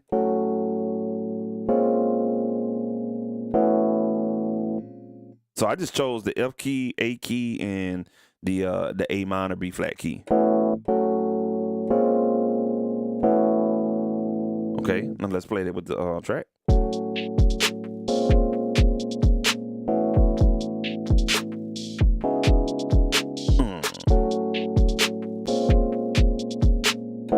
That's the B flat key, and then I'm gonna go to C. All right, cool. So we're gonna use that as a template. All right. This is where this shit get fun at. Okay. You could transpose within the device. So I ain't got to use my keyboard. I could just transpose right here.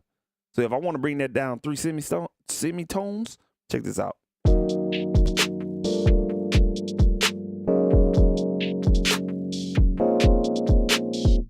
Okay, that's a low octave, so we're gonna go up 2 octaves. Check this out.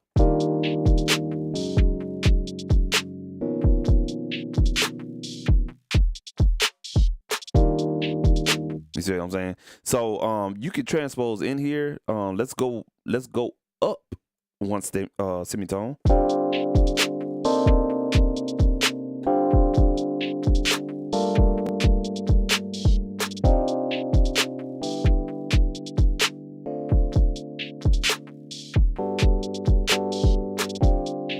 All right, cool. So that's what that is right there.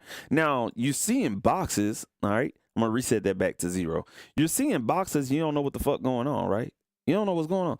If you hit the keys, you can see what's going on. So now you can see the chords that are happening. And it's telling you in the notes. C sharp 2, F sharp 2, B2, E3, E sharp 3. That's a nice feature, man. Now you do have some advanced features over here. I ain't gonna even get into that because I played around with this earlier. I don't know what the fuck that shit doing. I'm gonna leave it alone. You really don't need it. You know, you don't need it at all. Okay, so let's say for instance we playing this little chord we've been playing.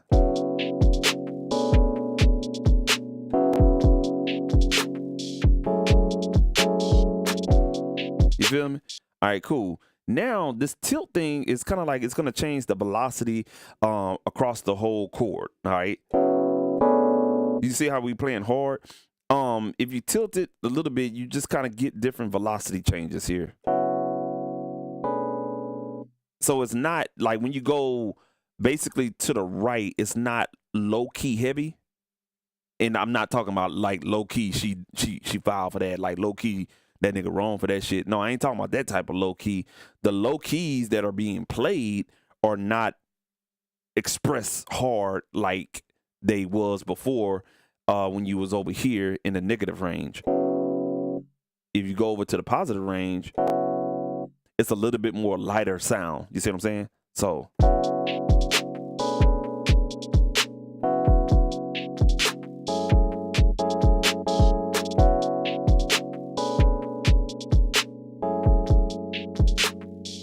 bring it back to the negative. See what I'm saying? Bring it back to the positive.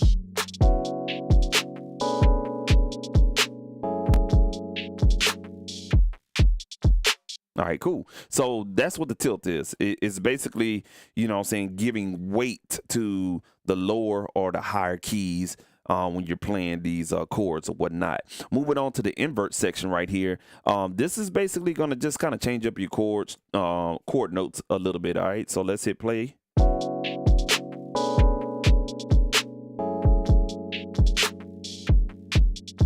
All right, let's take the inversion up one step. All right, let's hit play. So it's just gonna give you some inversions. That's one. I hate to hear what two sound like.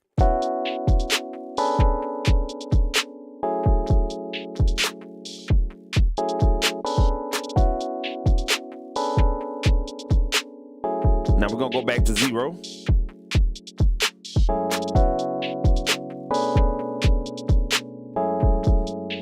Now all you got to do is map the parameter to your keyboard. And then you can move your knob up to 2. Now that could be for the verse.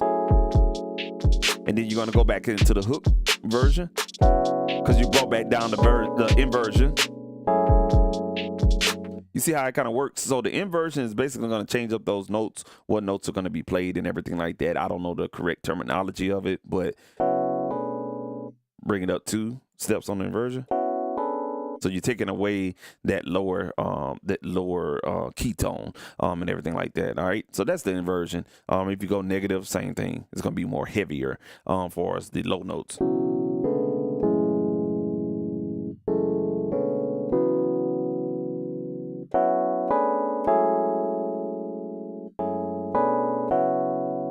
You're just doing inversions and stuff like that. All right. Let's get to my favorite one. I probably won't even fuck with inversions like talking about unless I'm writing like hook, verse, and such so forth and so on. This is where I will use this motherfucker all the time. Y'all excuse my language. I don't give a damn. It's the strum knob right here. This is gonna give you that bring, bring, bring. It's really gonna make this motherfucker sound like you playing something. All right, we're gonna play same chord structure and we're going to start implementing the strum. I don't think this max for live. Yes, it is. So if you do have the let me get this right for y'all. All right, let me see if I can get this right for you guys. If you do got the Liveaxtion launch key Mark IV, it's going to be your 1, 2, 3, 4th knob encoder. If you have the launch key in plugin mode, for us the encoder, if you have the encoder mode section enabled and you put it in plugin mode, it's going to be your 4th knob here, and this is going to affect the strum. All right, so all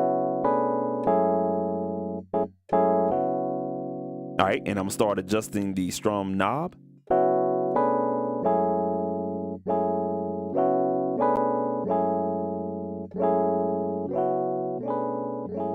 Now, as you continue to go up on the strum knob, the strum, as far as like, it's like this right here. And I know I can't play it, but it's like taking your hands, your fingers, and you pressing on this key, this key, this key, and this key slightly behind each other. So it's like a roll on the chord. So if you're playing a ring, it's like a ring type of situation. All right. That's what we're doing when we're going up on the knob. All right, so when we turning clockwise, you'll notice, let's say for instance we go back to 15%, the strum is real fast, ring, ring, ring. And if we continue going up, let's take it to the 12 o'clock position. The strum is slower. All right, let's play the beat. Check this out.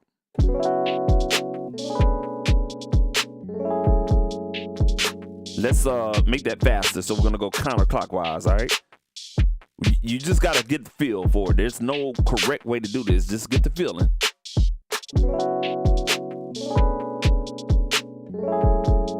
Let's shorten it up a little bit more.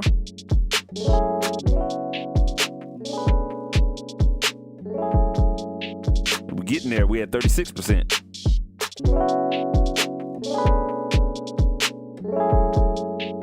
was at 50. Now we're getting down to 33.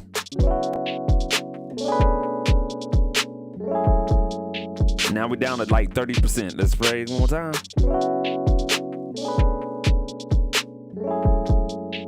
We're almost there. We go into 28%. I think that's it.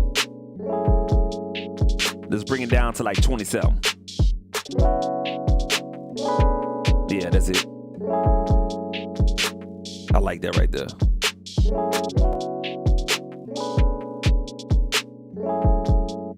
Fire. I ain't gonna even lie to you. I like that motherfucker. I like that, man. The strum feature, I love it. You know what I'm saying? Again, when you go more clockwise, it's gonna play slower. That's 80%. So if you're playing something real slow and you want to play the chords or whatnot, you know what I'm saying, definitely go clockwise to, you know what I'm saying, once you start getting into 60%, it's going to start slowing down. If you want to play something in tempo, you have to keep it more counterclockwise, closer to 0% or whatnot. So with this tempo at 130, we found the perfect strum at 27%. So just to give you that demonstration again.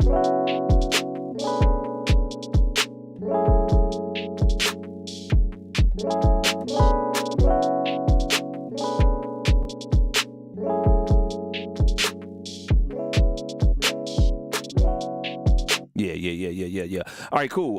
So articulation, all right. Articulation is gonna give you different type of articulations for us, like timing of the notes and everything like that. All right. It's just something, again, it's one of those situations where you will have to basically let me fix this damn camera, man. Y'all put this back away. All right, cool.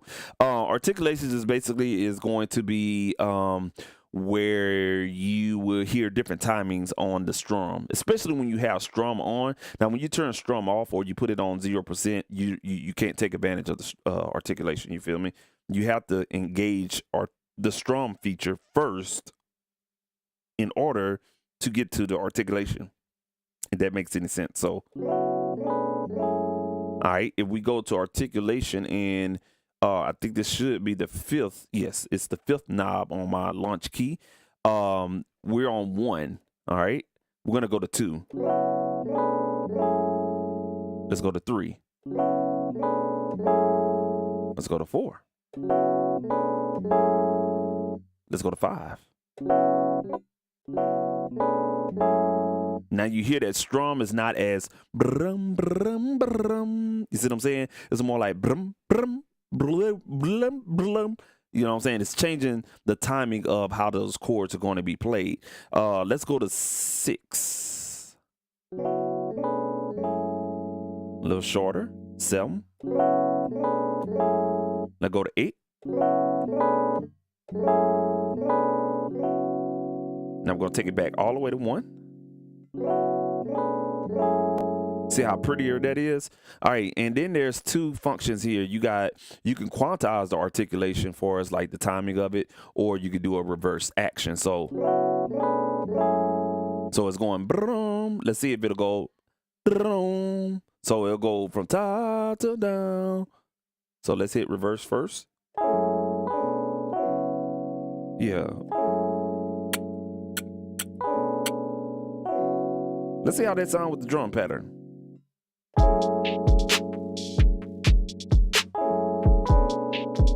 Ooh. Yeah, I like that.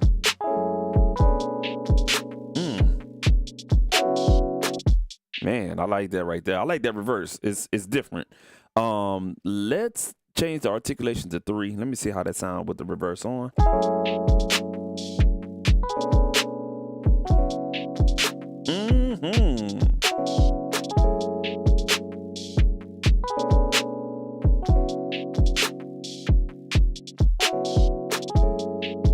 Shit, yeah, man. All right, cool. So that's the reverse articulation, and then you got the time articulation right here.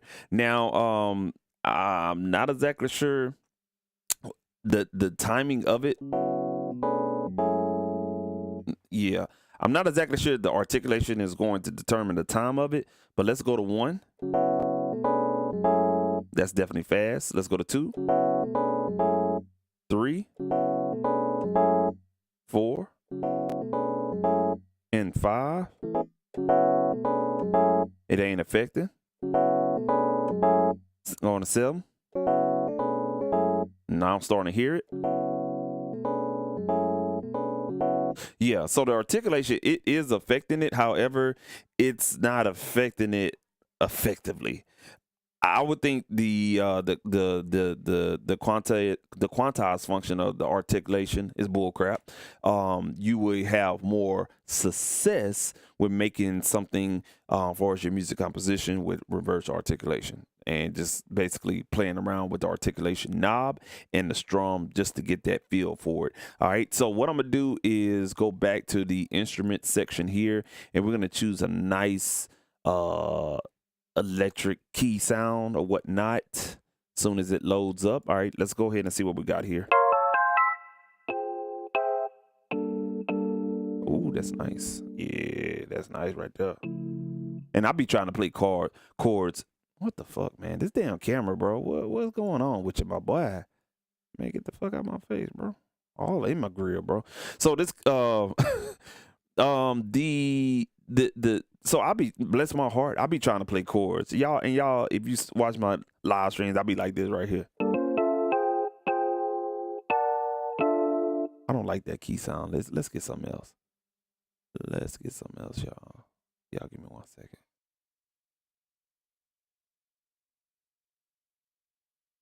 I'm sorry if you hear a kid in the background. That's my son playing MetaQuest.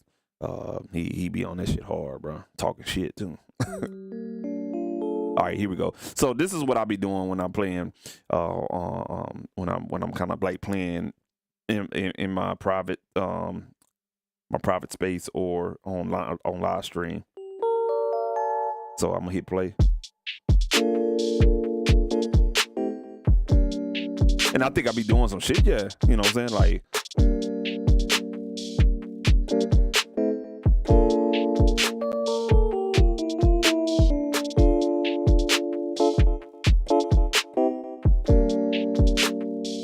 And then I call myself transposing the thing like I'm doing some shit. But I noticed that, you know what I'm saying, that shit gets redundant, right? Well, this is why I really like chord generators, especially stuff like it's one, ripchord, scalar 2, or excuse me, scalar 3. This particular one called Expressive Chords. They have Insta Chords out there. Produce R&B, they have their one called Chord King. All these chord generators, they're really, really cool because you can come up with some interesting chord progressions for your productions and stuff like that. So now if we were to take that piano sound and now use this R&B fusion situation here, you know what I'm saying, you can get something really, really interesting. All right, so let's see what we got.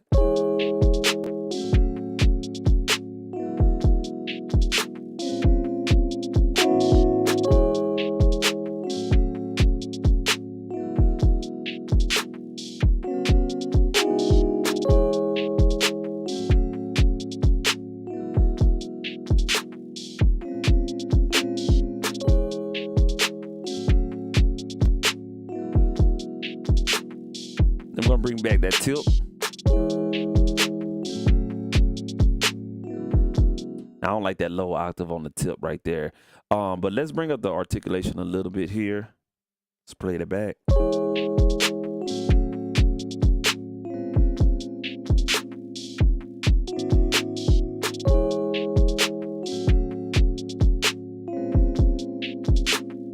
All right, and what we're gonna do is take out the reverse, bring that back down to like, put it back on 4, and let's hit play.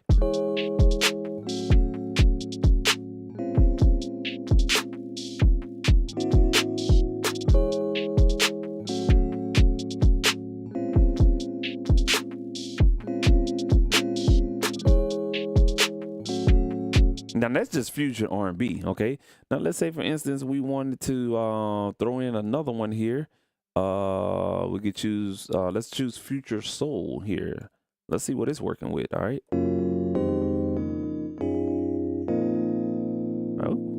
Oh, Let's play.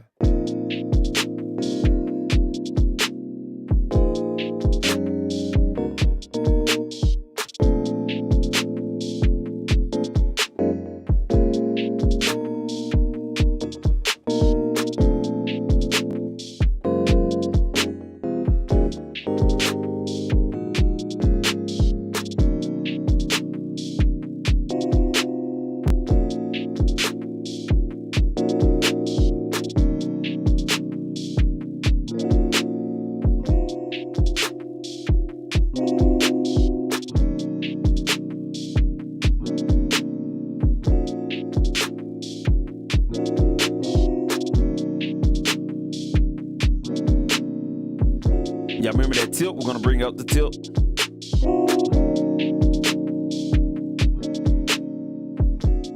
Now with this particular instrument, it's really low heavy, so you gotta kind of go up on your tone.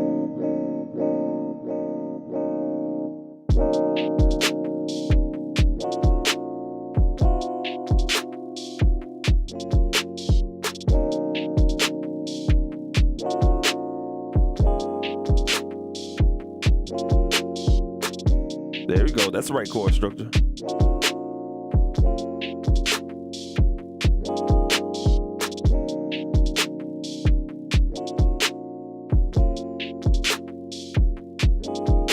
So what I'm getting with the expressive chord is you can't be beating the goddamn keys like it's crazy or whatnot. You definitely gotta play real smooth and stuff like that on these keys just to get the right feeling of it. But you get a lot. You get a lot of different what I call chord packs, man. But basically, it's just the content of the expressive chords device, and this is a Max Live device that does not come with the update. So you have to go on the website, download that update, and it should be good. But you get a lot, man. To be honest with you, you get a little bit more than Scalar 3. So if you really want to look at this as a deal, and you already have Ableton Live and you've been looking at Scalar 3, instead of paying that money for Scalar 3, shit, you can get expressive chords, the Max Live device for free, and you Gucci. You know what I'm saying? Fuck Scalar 3. Hell, I will be using this more than Scalar 3 because Scalar 3 is a CPU. It is going to use more CPU. And it's going to be big on your screen. You just got a little dot right here, and all you just need is something like this.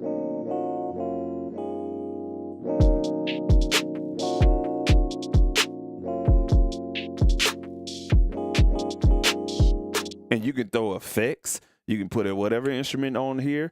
Let's say, for instance, we'll go and shit. We'll use we'll use the auto filter. All right. Let's play around with the auto filter, and we'll be done for tonight. All right. Let's say, for instance, we want to let's use resampling because it's a lo-fi. Like, all right. So let's try to get a lo-fi sound. All right. So, oh my goodness. You bad motherfucker. Let's bring that down a little bit. Ooh.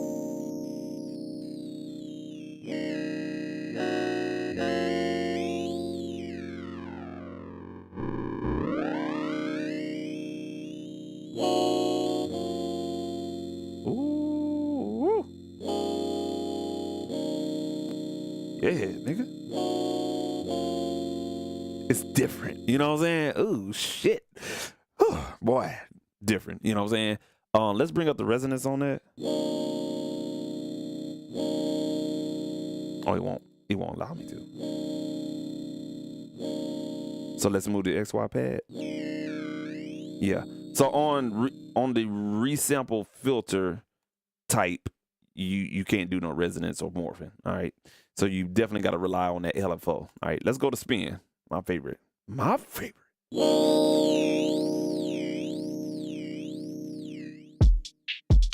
Let's go with the tempo. All right. We're going to engage the tempo to S and H. Let's go to a quarter. Ooh, you better stop. Let's bring up the rate. Oh, never mind. That's not affecting it. Let's put this in sync mode right here. Let's put this one in 1/8 right here.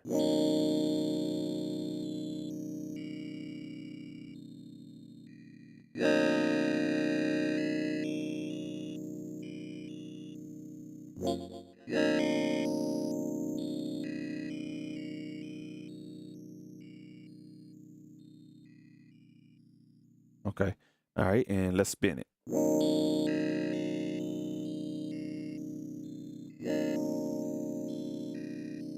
Let's play with the beat. I'm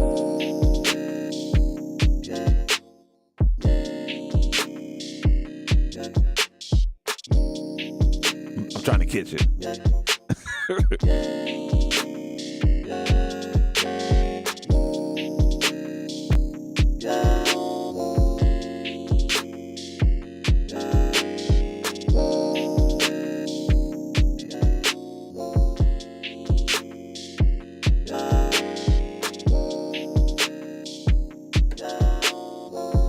Had to turn the volume down a little bit. Man, I'm gonna tell you something. This auto filter, I'm loving it, bro. That auto filter is a motherfucker, bro. Cause you can take something boring and make that bitch jam. And I'm just loving this LFO spin. Nasty, just nasty.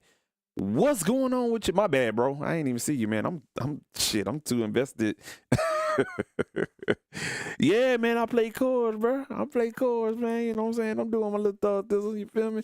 How you doing, bro? Nah, but let's see if we can try to throw a little overdrive on here. So this drive section is gonna give a little weight to the sound.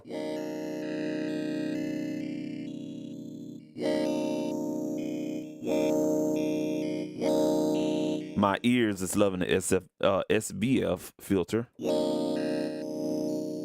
I'm gonna put the clip on, just in case we get a little heavy on the fingers. Bring that down about a dB on the output trim, and engage the clip. Let's play with our beat.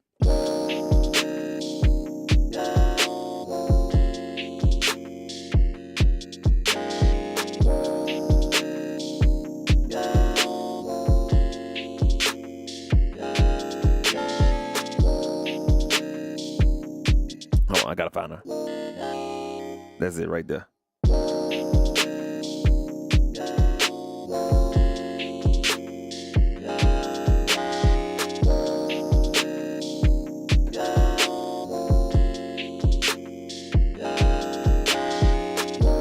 Let's record that and we'll just.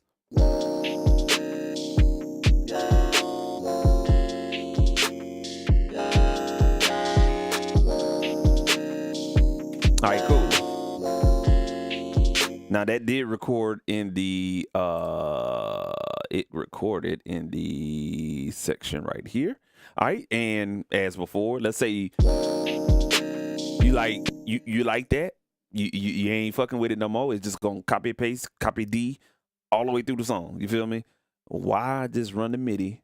Let's go ahead, select that, and you could either bounce to new track, because you want to commit the audio and then perform something different. So we'll commit that MIDI clip to a new track. And then we'll go here at the top. And y'all know what we did before. We just kind of like took out the drums here, there, and there, and there. You know what I'm saying? And then we extended it. So now if you do extend it, let's say 9 measures, and you want to play a different performance.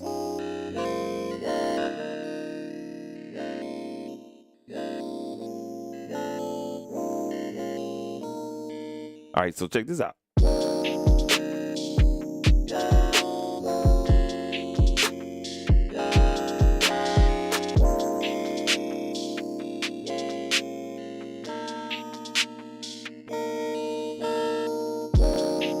Shit, man, I'm telling y'all, bro. Ugh, nasty. All right, and you take that MIDI clip, and now let's say, for instance, that's a different performance. So now we committed the audio to a new track. You still got your MIDI performance here.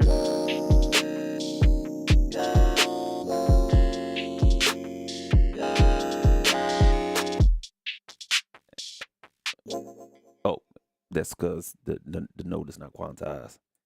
Yeah. All right. Let's quantize that real quick.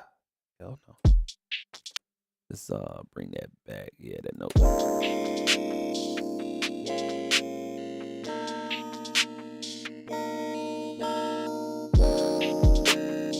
You see what I'm saying? So now what you can do is basically basically, it's two ways you can do it. We don't have nothing else on this track, so we just bounce the track in place. And now that MIDI track that we had everything on is going to take everything on that track. No matter if you got sidechain going on, no matter if you got 14 plugins on that bitch, no matter if you got it routed a certain way, it should be able to bounce everything down. The audio that is going to the master track or wherever the mix bus track that you're going to, or whatever the case may be, or group track, should I say, in Ableton Live, a group track, not mix bus, group track in Ableton Live, wherever that audio destination is going. However that audio is getting there is going to take that MIDI performance, bounce it down, and you know what I'm saying, put it in audio form. And now that track is now audio track, and all we have to do is slide our previous audio that we bounced down to, slide it up there on that same track, delete the other audio track, and wham bam, thank you, man. Now you got a whole audio track.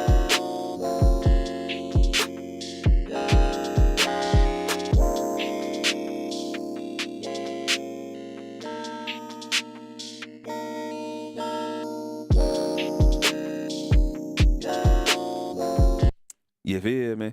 That is really, really cool, man. I love this Ableton Live update, and that is it for tonight, man. That is it, man. Man, this, I have to say, man, Ableton did they did this on this one right here. They did a really, really great job on, you know what I'm saying, the track itself, man. And it sounds, I mean, it doesn't sound, I'm sorry. It's performing really, really great. To be honest with you, I haven't had any stupid hiccups besides that UJam VST that just really wasn't rocking with this new update.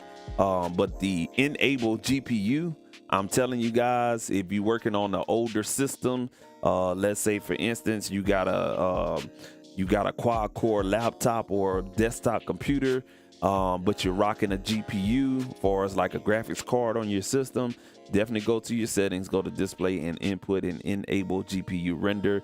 That way you can run these graphics, you know what I'm saying, in the background, and you should be good to go and everything like that. I think we got a troll. Guess what? You're out of here. Yeah, man. That's what it is, man. That's what it is.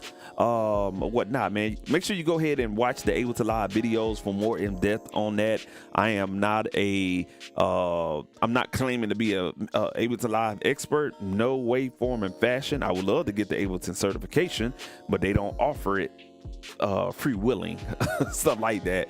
I think I can get the certification, not a problem. I've been working on Ableton Live for a while, but I'm not an Ableton Live certified guy. Or whatnot. I just got this new update today.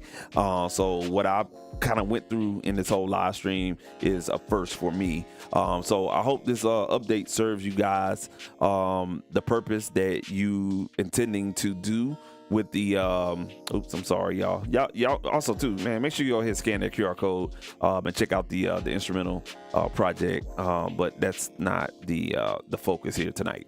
So but you know, saying, now hopefully this update definitely serves your purpose for as your creativity is concerned. I'm telling you right now, the auto filter is going to take you to a whole level of sound designing just with the filter alone. When it comes to sound, filter is in pretty much any type of virtual instrument, whether it's a rumpler, a synthesizer, or some type of synthesizer, or even a sampler.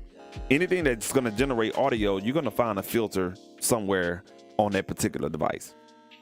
Or even as a recorder, you know what I'm saying, or you're running through a mixing board or your audio interface, there's going to be some type of filter. That way you can cut out the lows, roll off some of the highs, or whatever the case may be. EQ, that's a filter as well. So the auto filter is something that you could definitely use on every track, and I'm telling you, it is really good. It gives you different type of textures on the low or the high end, or even in the mid range and stuff like that, man. So definitely check that out. I think that is the biggest highlight of the update, and of course some other things and whatnot in Ableton Live. So y'all enjoy it, man. I know I'm going to enjoy it. I'm kind of like bouncing back and forth between here and Reason. Reason just had their update.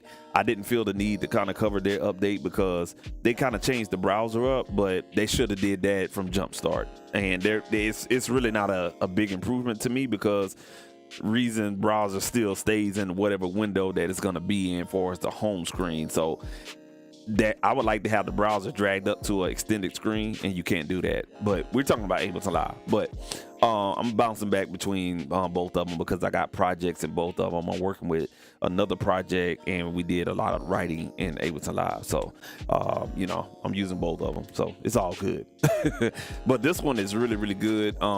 Like I said, the hiccups and the stupid shit that I was having in 12.1, I haven't experienced that in 12.2, especially during a live stream. I haven't had a chance to live stream and work in Ableton like I'm doing right now in a very, very long time, and I'm very appreciative of that. So whatever they did in 12.2, I appreciate you.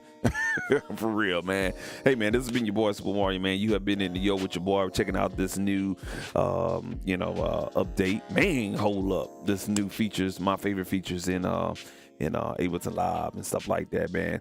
So yeah, y'all make sure y'all go ahead and get that update downloaded. It's gonna take a while, but you know what I'm saying, it's worth the wait, man. Make sure you go ahead and check out the website. You know what I'm saying, scan that QR code, supamario.info. You know what I'm saying, check out what I got going on, and you know what I'm saying, sign up for a newsletter, and also check out the mixing services that I have. If you need mixing services, man, feel free to hit me up, man. I got you for sure. And also too, man, you know, as you saw before, make sure you go check out my brand new project, Brute Beats, streaming now on all platforms. Give me 30, 60 seconds, you know what I'm saying, thumb through those things, man, and support your boy and stuff like that, man. And that is it for tonight, man. Y'all be safe out there. Keep your head on the swivel. I know this weekend there's going to be a lot of you-know-what that's going on out there, a lot of protests, a lot of riots and stuff like that, man. We living in some crazy times, man. You got to keep your head on the swivel, man. I am a combat veteran, so, you know, I understand where a lot of people sit at on both sides of the fence.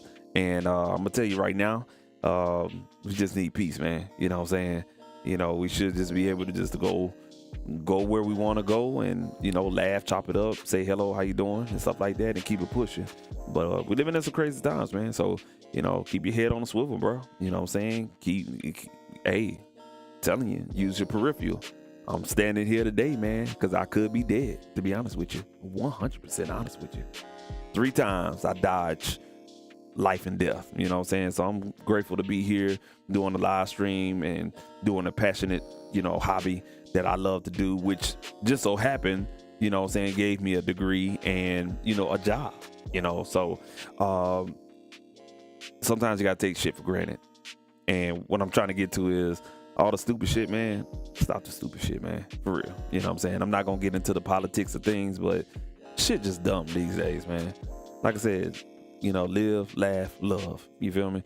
And all the other dumb shit, man, just leave that shit alone, bro. You know what I'm saying? But we live in some crazy times, and I said it before. Keep your motherfucking head on a swivel. If you don't know what a peripheral is, you better find out real quick. You feel me? And if you do have something you holding, if you know what I mean, you better go all that thing up and learn how to shoot. And don't blink and don't miss twice. You better knock it out at 1 round. You feel me? Yeah, man. Just like I said, man, keep your head on swivel, man. Be safe out there. If you live in America, you know, there's a lot of shit gonna be popping this weekend. I'm gonna stay my ass in the motherfucking house, man. For real, because I ain't got time for that bullshit. Because I know me, yeah, I'm already getting triggered, you know, watching shit on social media and stuff like that, man. And, you know, I've worked in a riot situation, Hurricane Katrina, and, you know what I'm saying, watching some of that stuff, it's like, you know, shit that was going on down there without the water. So, you know what I'm saying, crazy time we're living in. But, you know what I'm saying, y'all stay safe out there, man. You don't need to go out. Don't take your ass out. Don't go clubbing, nothing like that, because you never know what's going to happen. And you never know, you know, what situation you're gonna be in, and you make a decision, and it may be your last decision, whether you get your ass locked up or you get your ass killed over some stupid shit. You know what I'm saying? This weekend, just stay your ass in the house. That's all I gotta say. Y'all be easy out there, man. Stuff like that, man. Stay your ass in the house and make a beat or mix something. Get that project done. Get that song done. Man, fuck the alcohol. Go to the liquor store, get you some alcohol, sip that shit with some ice, man. You're good. If you smoke weed, go get you a bag. Go get your dime bag from your supply. If you ain't got it, go to the liquor store, get you a cigar, and shit. Don't inhale and don't put it down in your chest because your ass gonna burn. But smoke your cigar. Stay your ass home. Be creative. This just one weekend, cause yeah, this weekend may be crazy, man. So that's my word of advice for y'all, man. And enjoy the new update from Ableton, man, cause I know I am too, man. Hey, man, y'all be easy out there, man, for sure. We out, bro. Peace.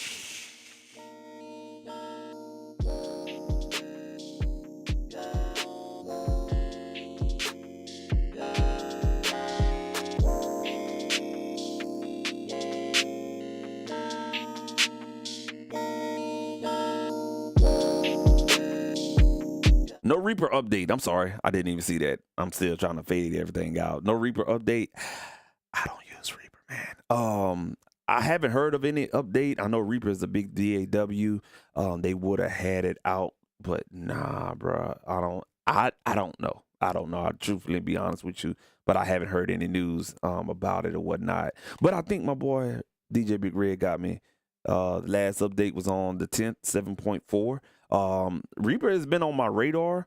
I just can't really get into it. I don't know what's going on with their stock windows or whatnot, but it looked like you're stuck back in 1990s and stuff like that. But Reaper is very, very, very efficient and stuff like that, man. So make sure you go ahead and check out that update as well, man. That was actually yesterday. So a lot of these DAWs, they're putting out their updates. So that's why I said stay your ass at home, play with your updates, and be creative. I'm out.